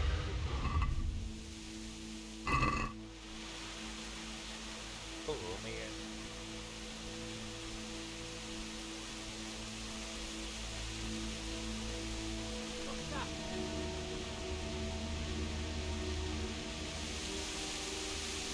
Well, I never. Mẹ mày đi. Chích con mẹ mày đi. Dear God.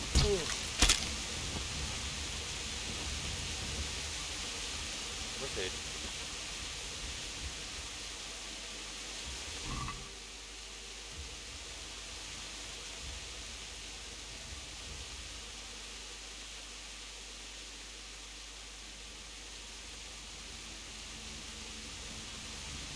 Về cái cọc luôn.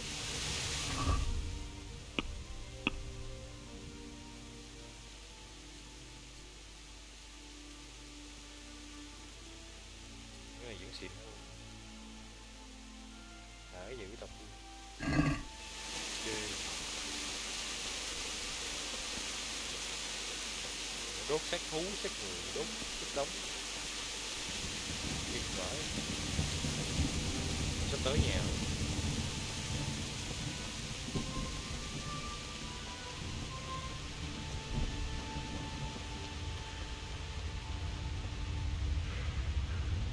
Cổng vô ở đâu vậy?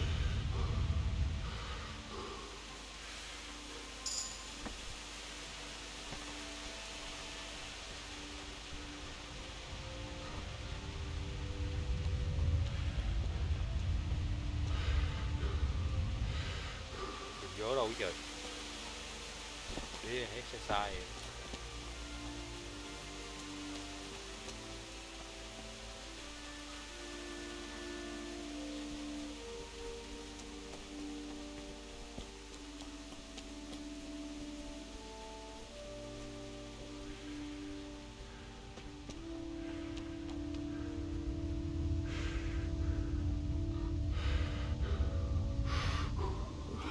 to get something to eat. I'm starting to get hungry. Đói.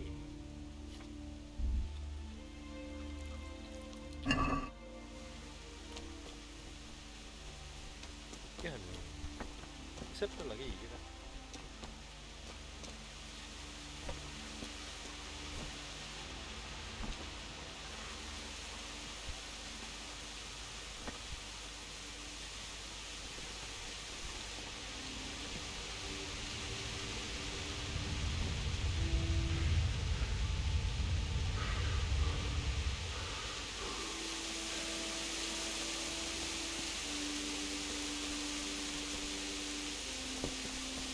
Sao vô lại cái này?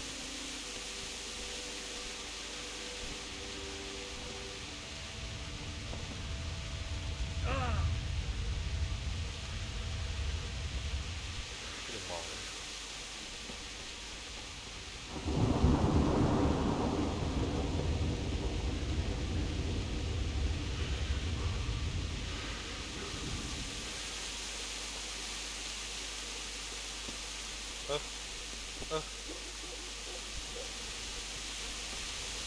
Xong mà đi nghiêm bởi liền.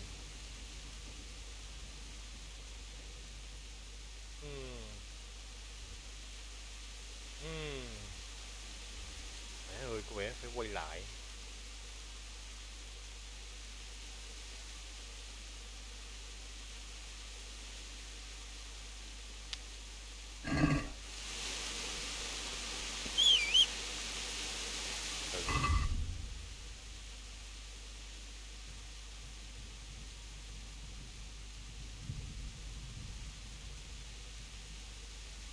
Ở đây đúng không? Xa đấy. Má, mình đi đâu bây giờ?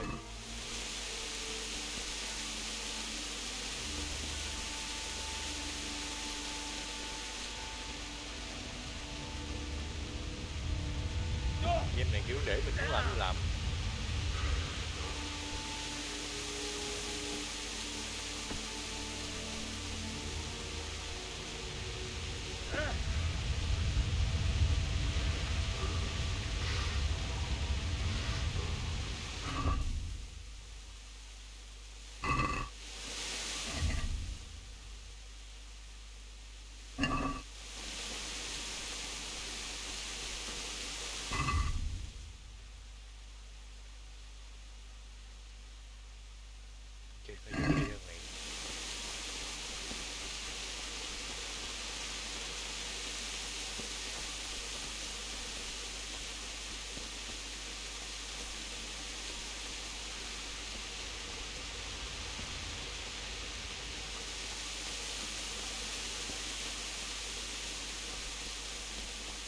Phải chỉ con hồi nãy lấy được ngựa rồi, đi nhanh hơn.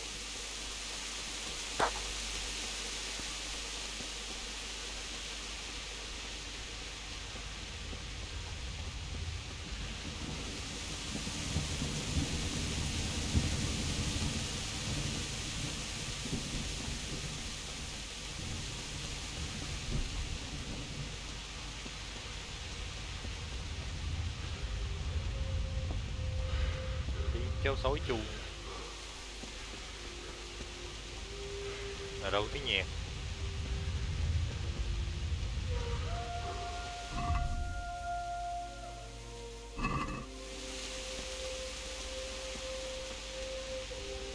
Ủa đường nào nó cũng chặn rồi, vô đường nào?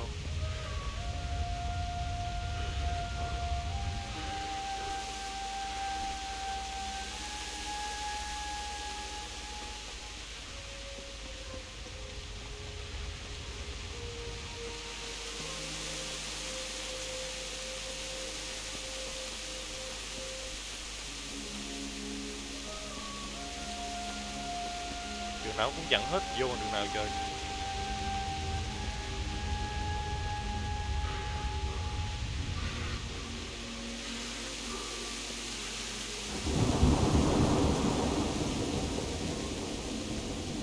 Đây, má vãi, vãi thật. Thì con chó kìa, giết nó. Answer to Ủa, my lô phone. mày sao nó biết? Just when I wanted to vent my rage.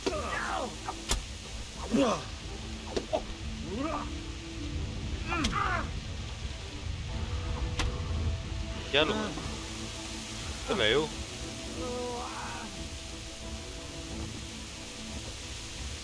Ủa, chết rồi. Mấy con gà. Hút cúc vạn thọ. Ok. He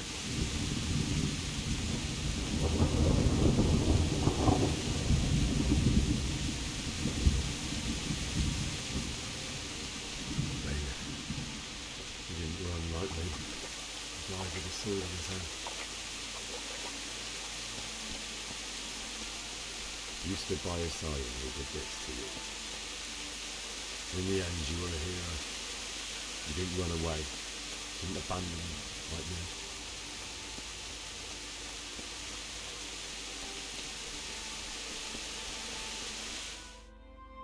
Thấy xác ba mẹ rồi.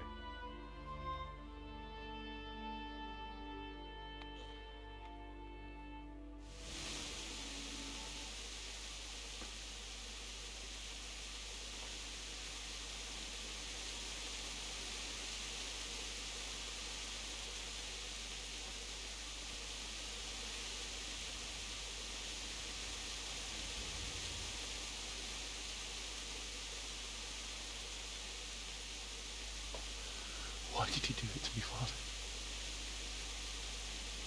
Why? Why did you leave me? Nãy giờ còn nói chuyện trách móc cái gì nữa. Forgive me. Forgive me for everything. Next time I won't run. Không chạy nằm chung rồi đó con. I'll never run away again.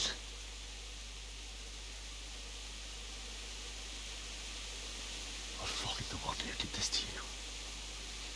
I remember his face. I'll find him.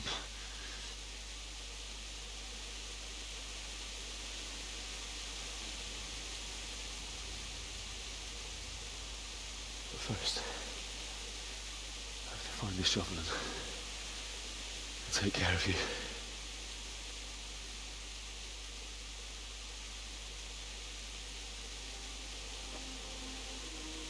I remember you told me you wanted to lie beside Mother. Here. Under the linden tree.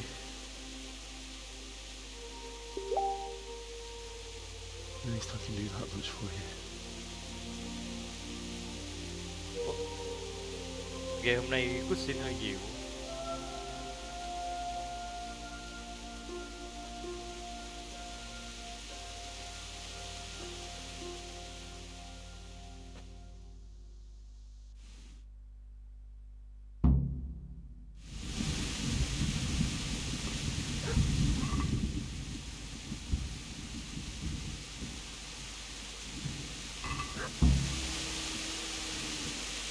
Tìm khách sạn.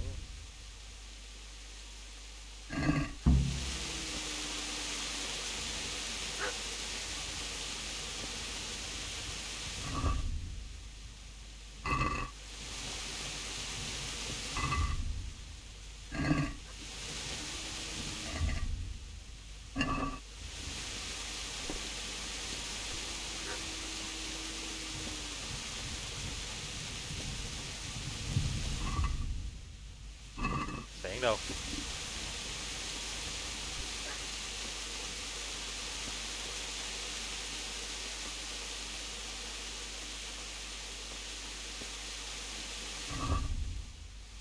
Đi lố rồi.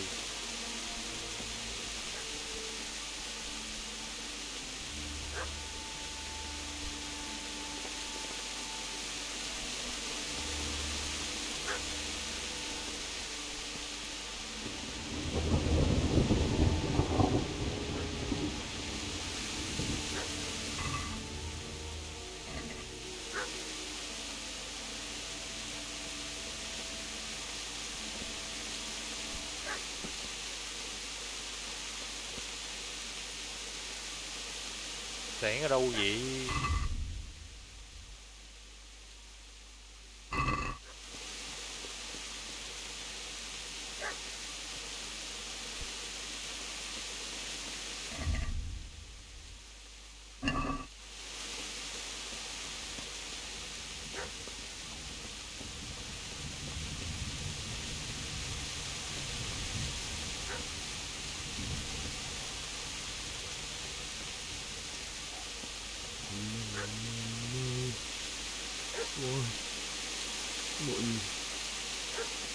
It wasn't supposed to be you, Bianca. I'll find the bastards that did this to you. I'll find them. I swear it. I'll take this as a keepsake to remember you by. Người yêu mình bị đâm chết. Chắc hẳn.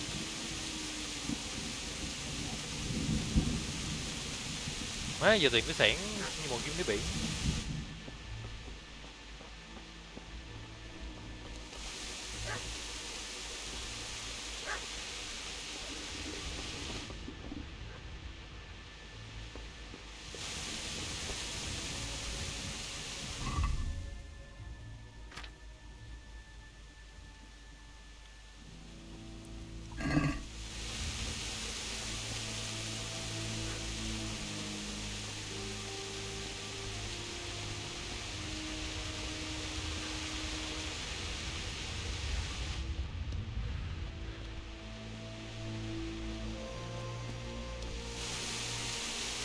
Đéo phải cái xẻng.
Ai biết cái xẻng đâu không?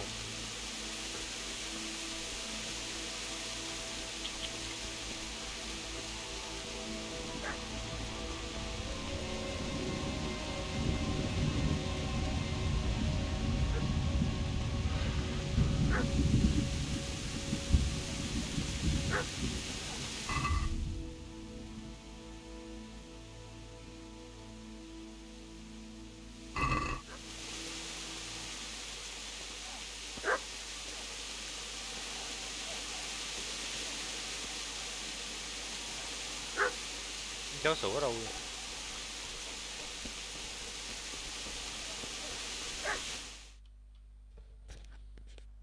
Này không để ý cái tiếng chó sủa. Kìa, nó cầm nguyên cái xẻng. Get away, you mutt!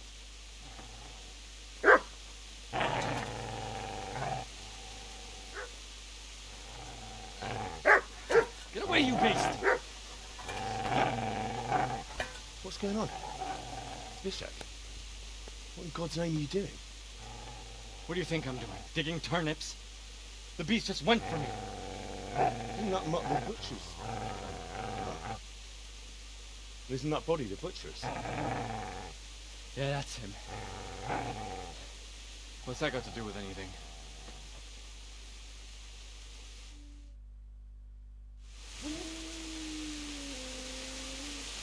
I'd say the poor creature is standing guard over his master. You weren't trying to get to him, were you? What do you care what I do?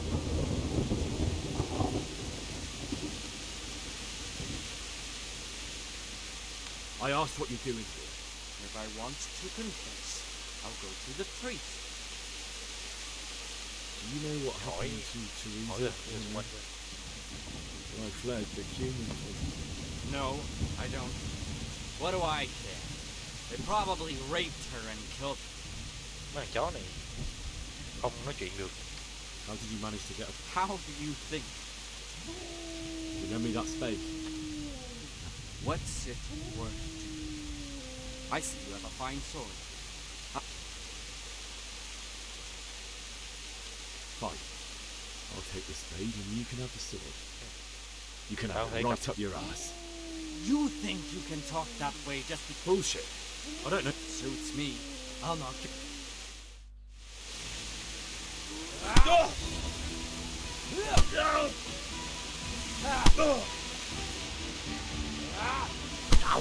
Con chó này khỏe thôi. Shit, shit, shit! That's right! Turn tail and run, you bastard! Easy there, boy. No. Good master won't be moved with you.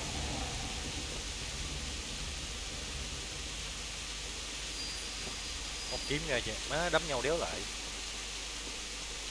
Móc kiếm ra kia vậy đúng nha. Ok, giờ xếp vào mày đâu cũng cướp thôi. Cái đoàn ở đâu nữa má? Game không có minimap chơi cực vãi liền. Cái này đúng không? Ok.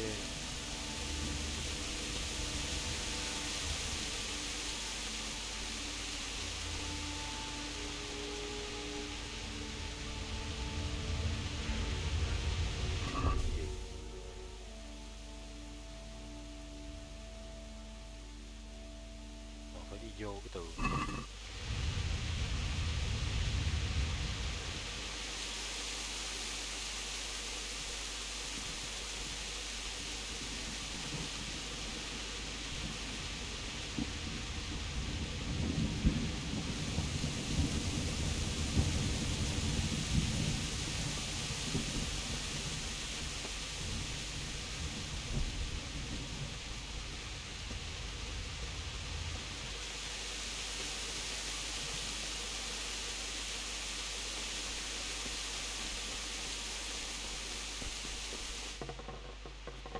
Thiêu rụi nhà mình luôn. Nhà của mình ở đâu game?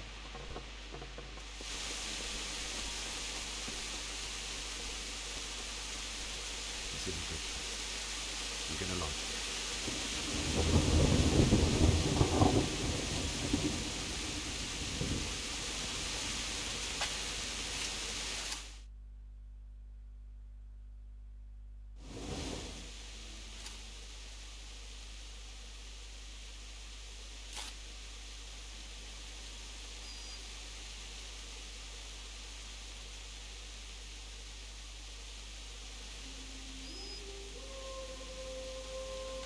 Chó này.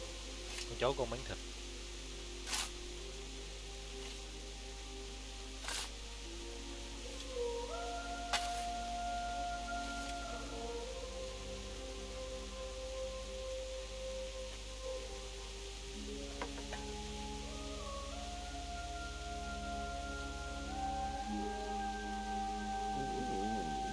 So,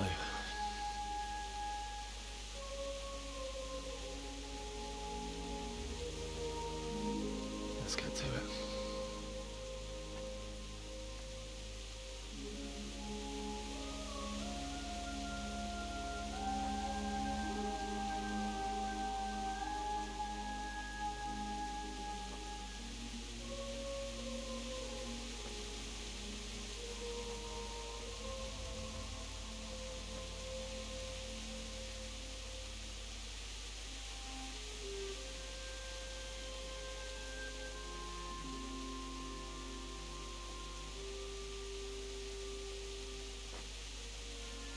Damn it all.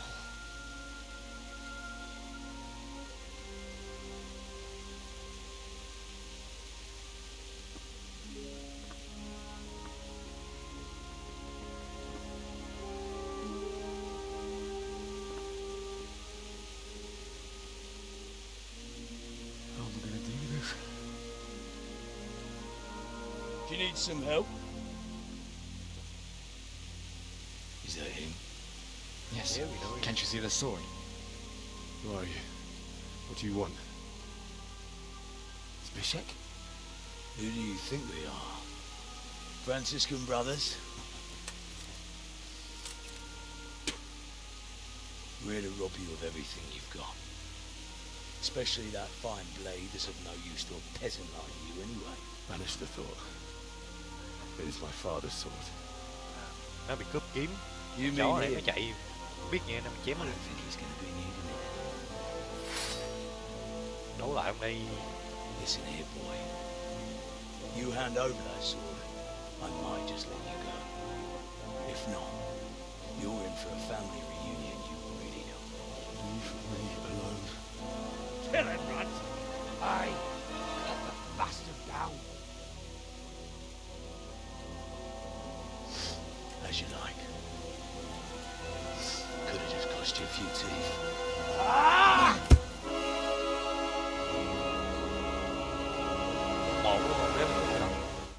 I feel quite hungry.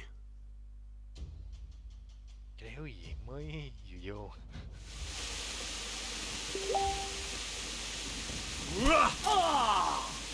Stop pitching!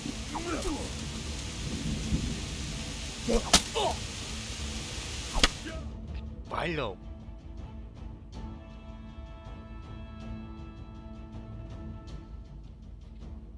Má chọt phát đi luôn.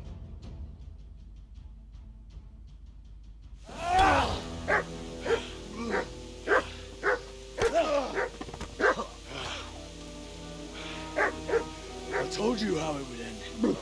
You should have listened to me. This is nice work.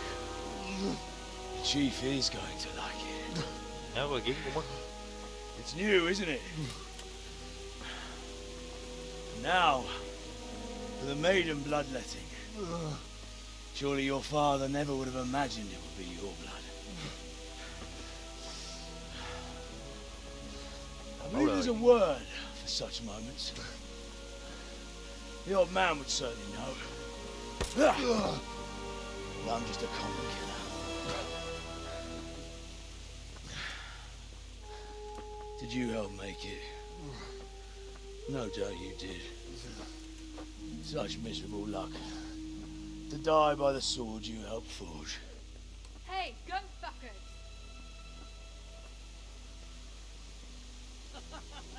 Hey, go fucker. The games are over.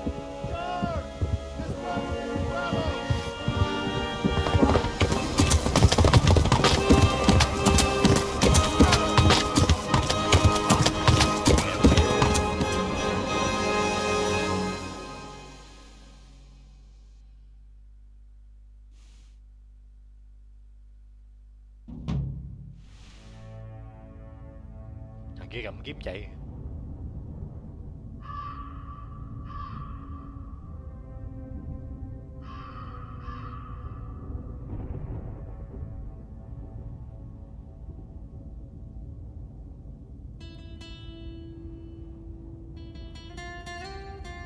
Cái đéo gì vậy? Mình chỉ hết game nữa hả?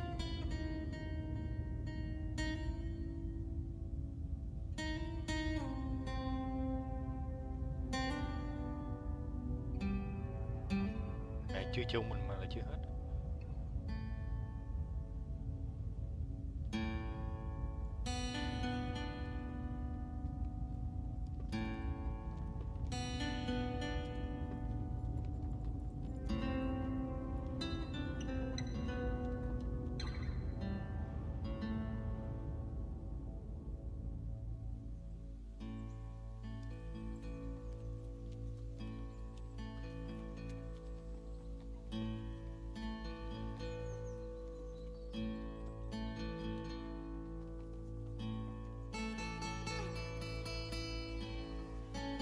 Game này được đưa về thật lại.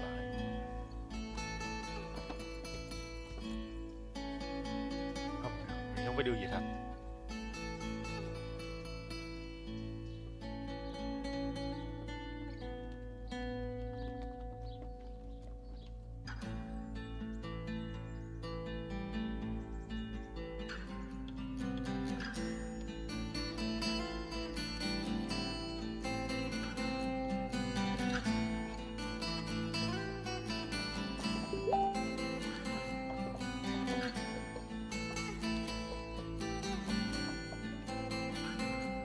Cái thành khác, thành lớn hơn thành vậy.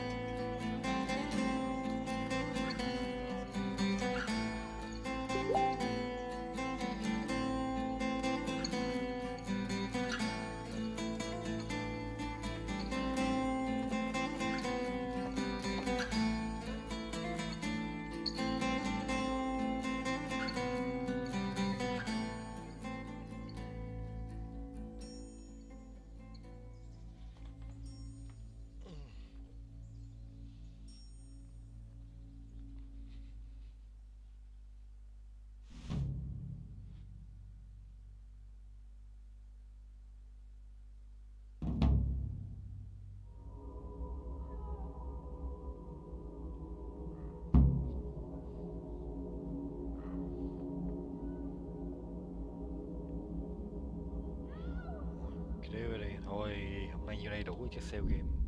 Hồi đéo được này. Phải chơi qua đoạn này.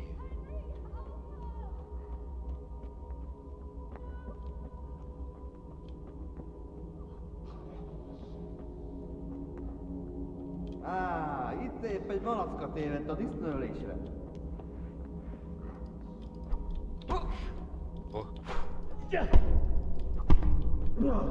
A szarba!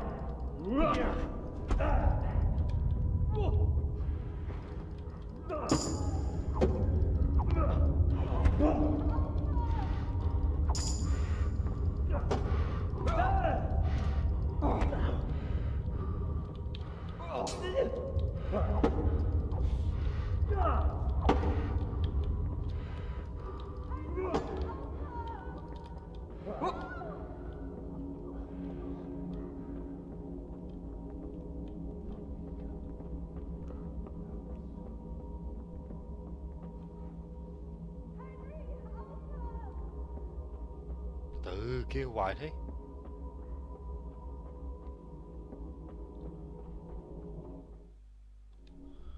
Do you need some help?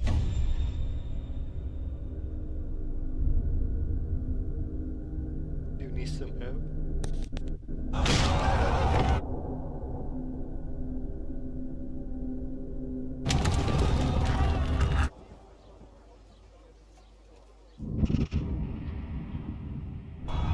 Cái này lúc đầu game mới vô với bây giờ nhìn khác vậy.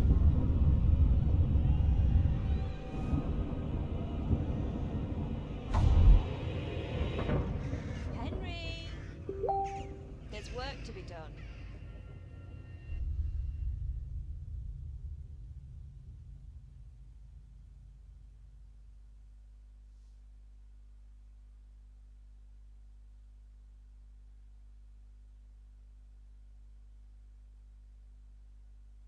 Mình thức tỉnh chưa ta?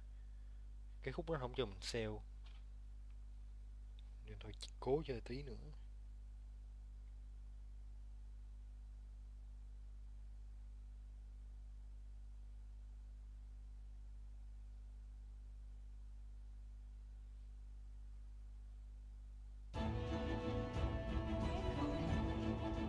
It's past 5. Henry, can you hear me? Get up, Henry, wake up. It's a new day. Henry, can you hear me?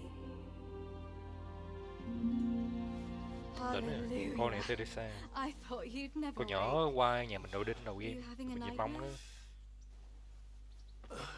Teresa? You still have a fever. Uncle won't be pleased, but you'll have to stay in bed.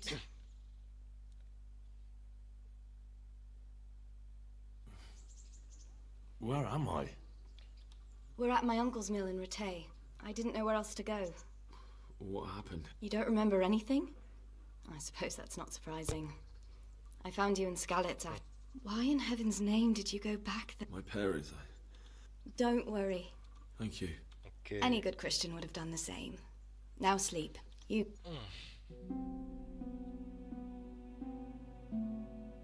You're awake. Good morning. It's near... Oh. Oh. The beating you took was worse. How did you manage to save me? Của tôi kiểu gì vậy? You were lucky. I was in Skalitz and I saw Zbyszek and his... I tried to distract them, but it would have been no use if those soldiers from Talmberg hadn't arrived. They were searching for you and scattered the Của quân có bandits. tham mưu dịp tay đám cướp. What Mà in nhỏ the này world ở were kia you đến doing làm in gì? Skalitz? Waiting to die. What? They killed my brothers. They're all dead. All of them. Everyone I... After that. Don't say that. No, there isn't. Searching for me? Yes. Lord Divish sent them, led by Captain Robard. So tell me, why is a lord of such high stand... So Divish promised Sir Radzik he'd look after me. But as for why they... Oh, I'm exhausted. I'm not surprised. I'll bring... Okay. Good morning to you. How's the invalid today? Ugh, haven't felt as good as this since they lashed me to the wheel and caught it. Got your sense of humour back. You must be better. I had a job persuading him to let me bring you here. If you'd lain around much longer, You can stay until you find somewhere else to live, but my uncle will want pay. And this is your uncle's? We're in Ratay Mill. My uncle's mill at Peshek. He took me. I've Về been đây lying nhà here bác long của enough. con nhỏ này. Uncle will be Mấy pleased về he's đây one chăm enough sóc less nhưng to mà bị ông feed. chúa đâu tiền nhà. But are you Ông truly bác được well nhà. enough? Well enough. He's in the lower castle in Perkstein. He's a guest of Sir Hanish of Leipa. I know Sir Radzig, and I didn't bring him his sword as I was supposed to. I must see him. If you insist.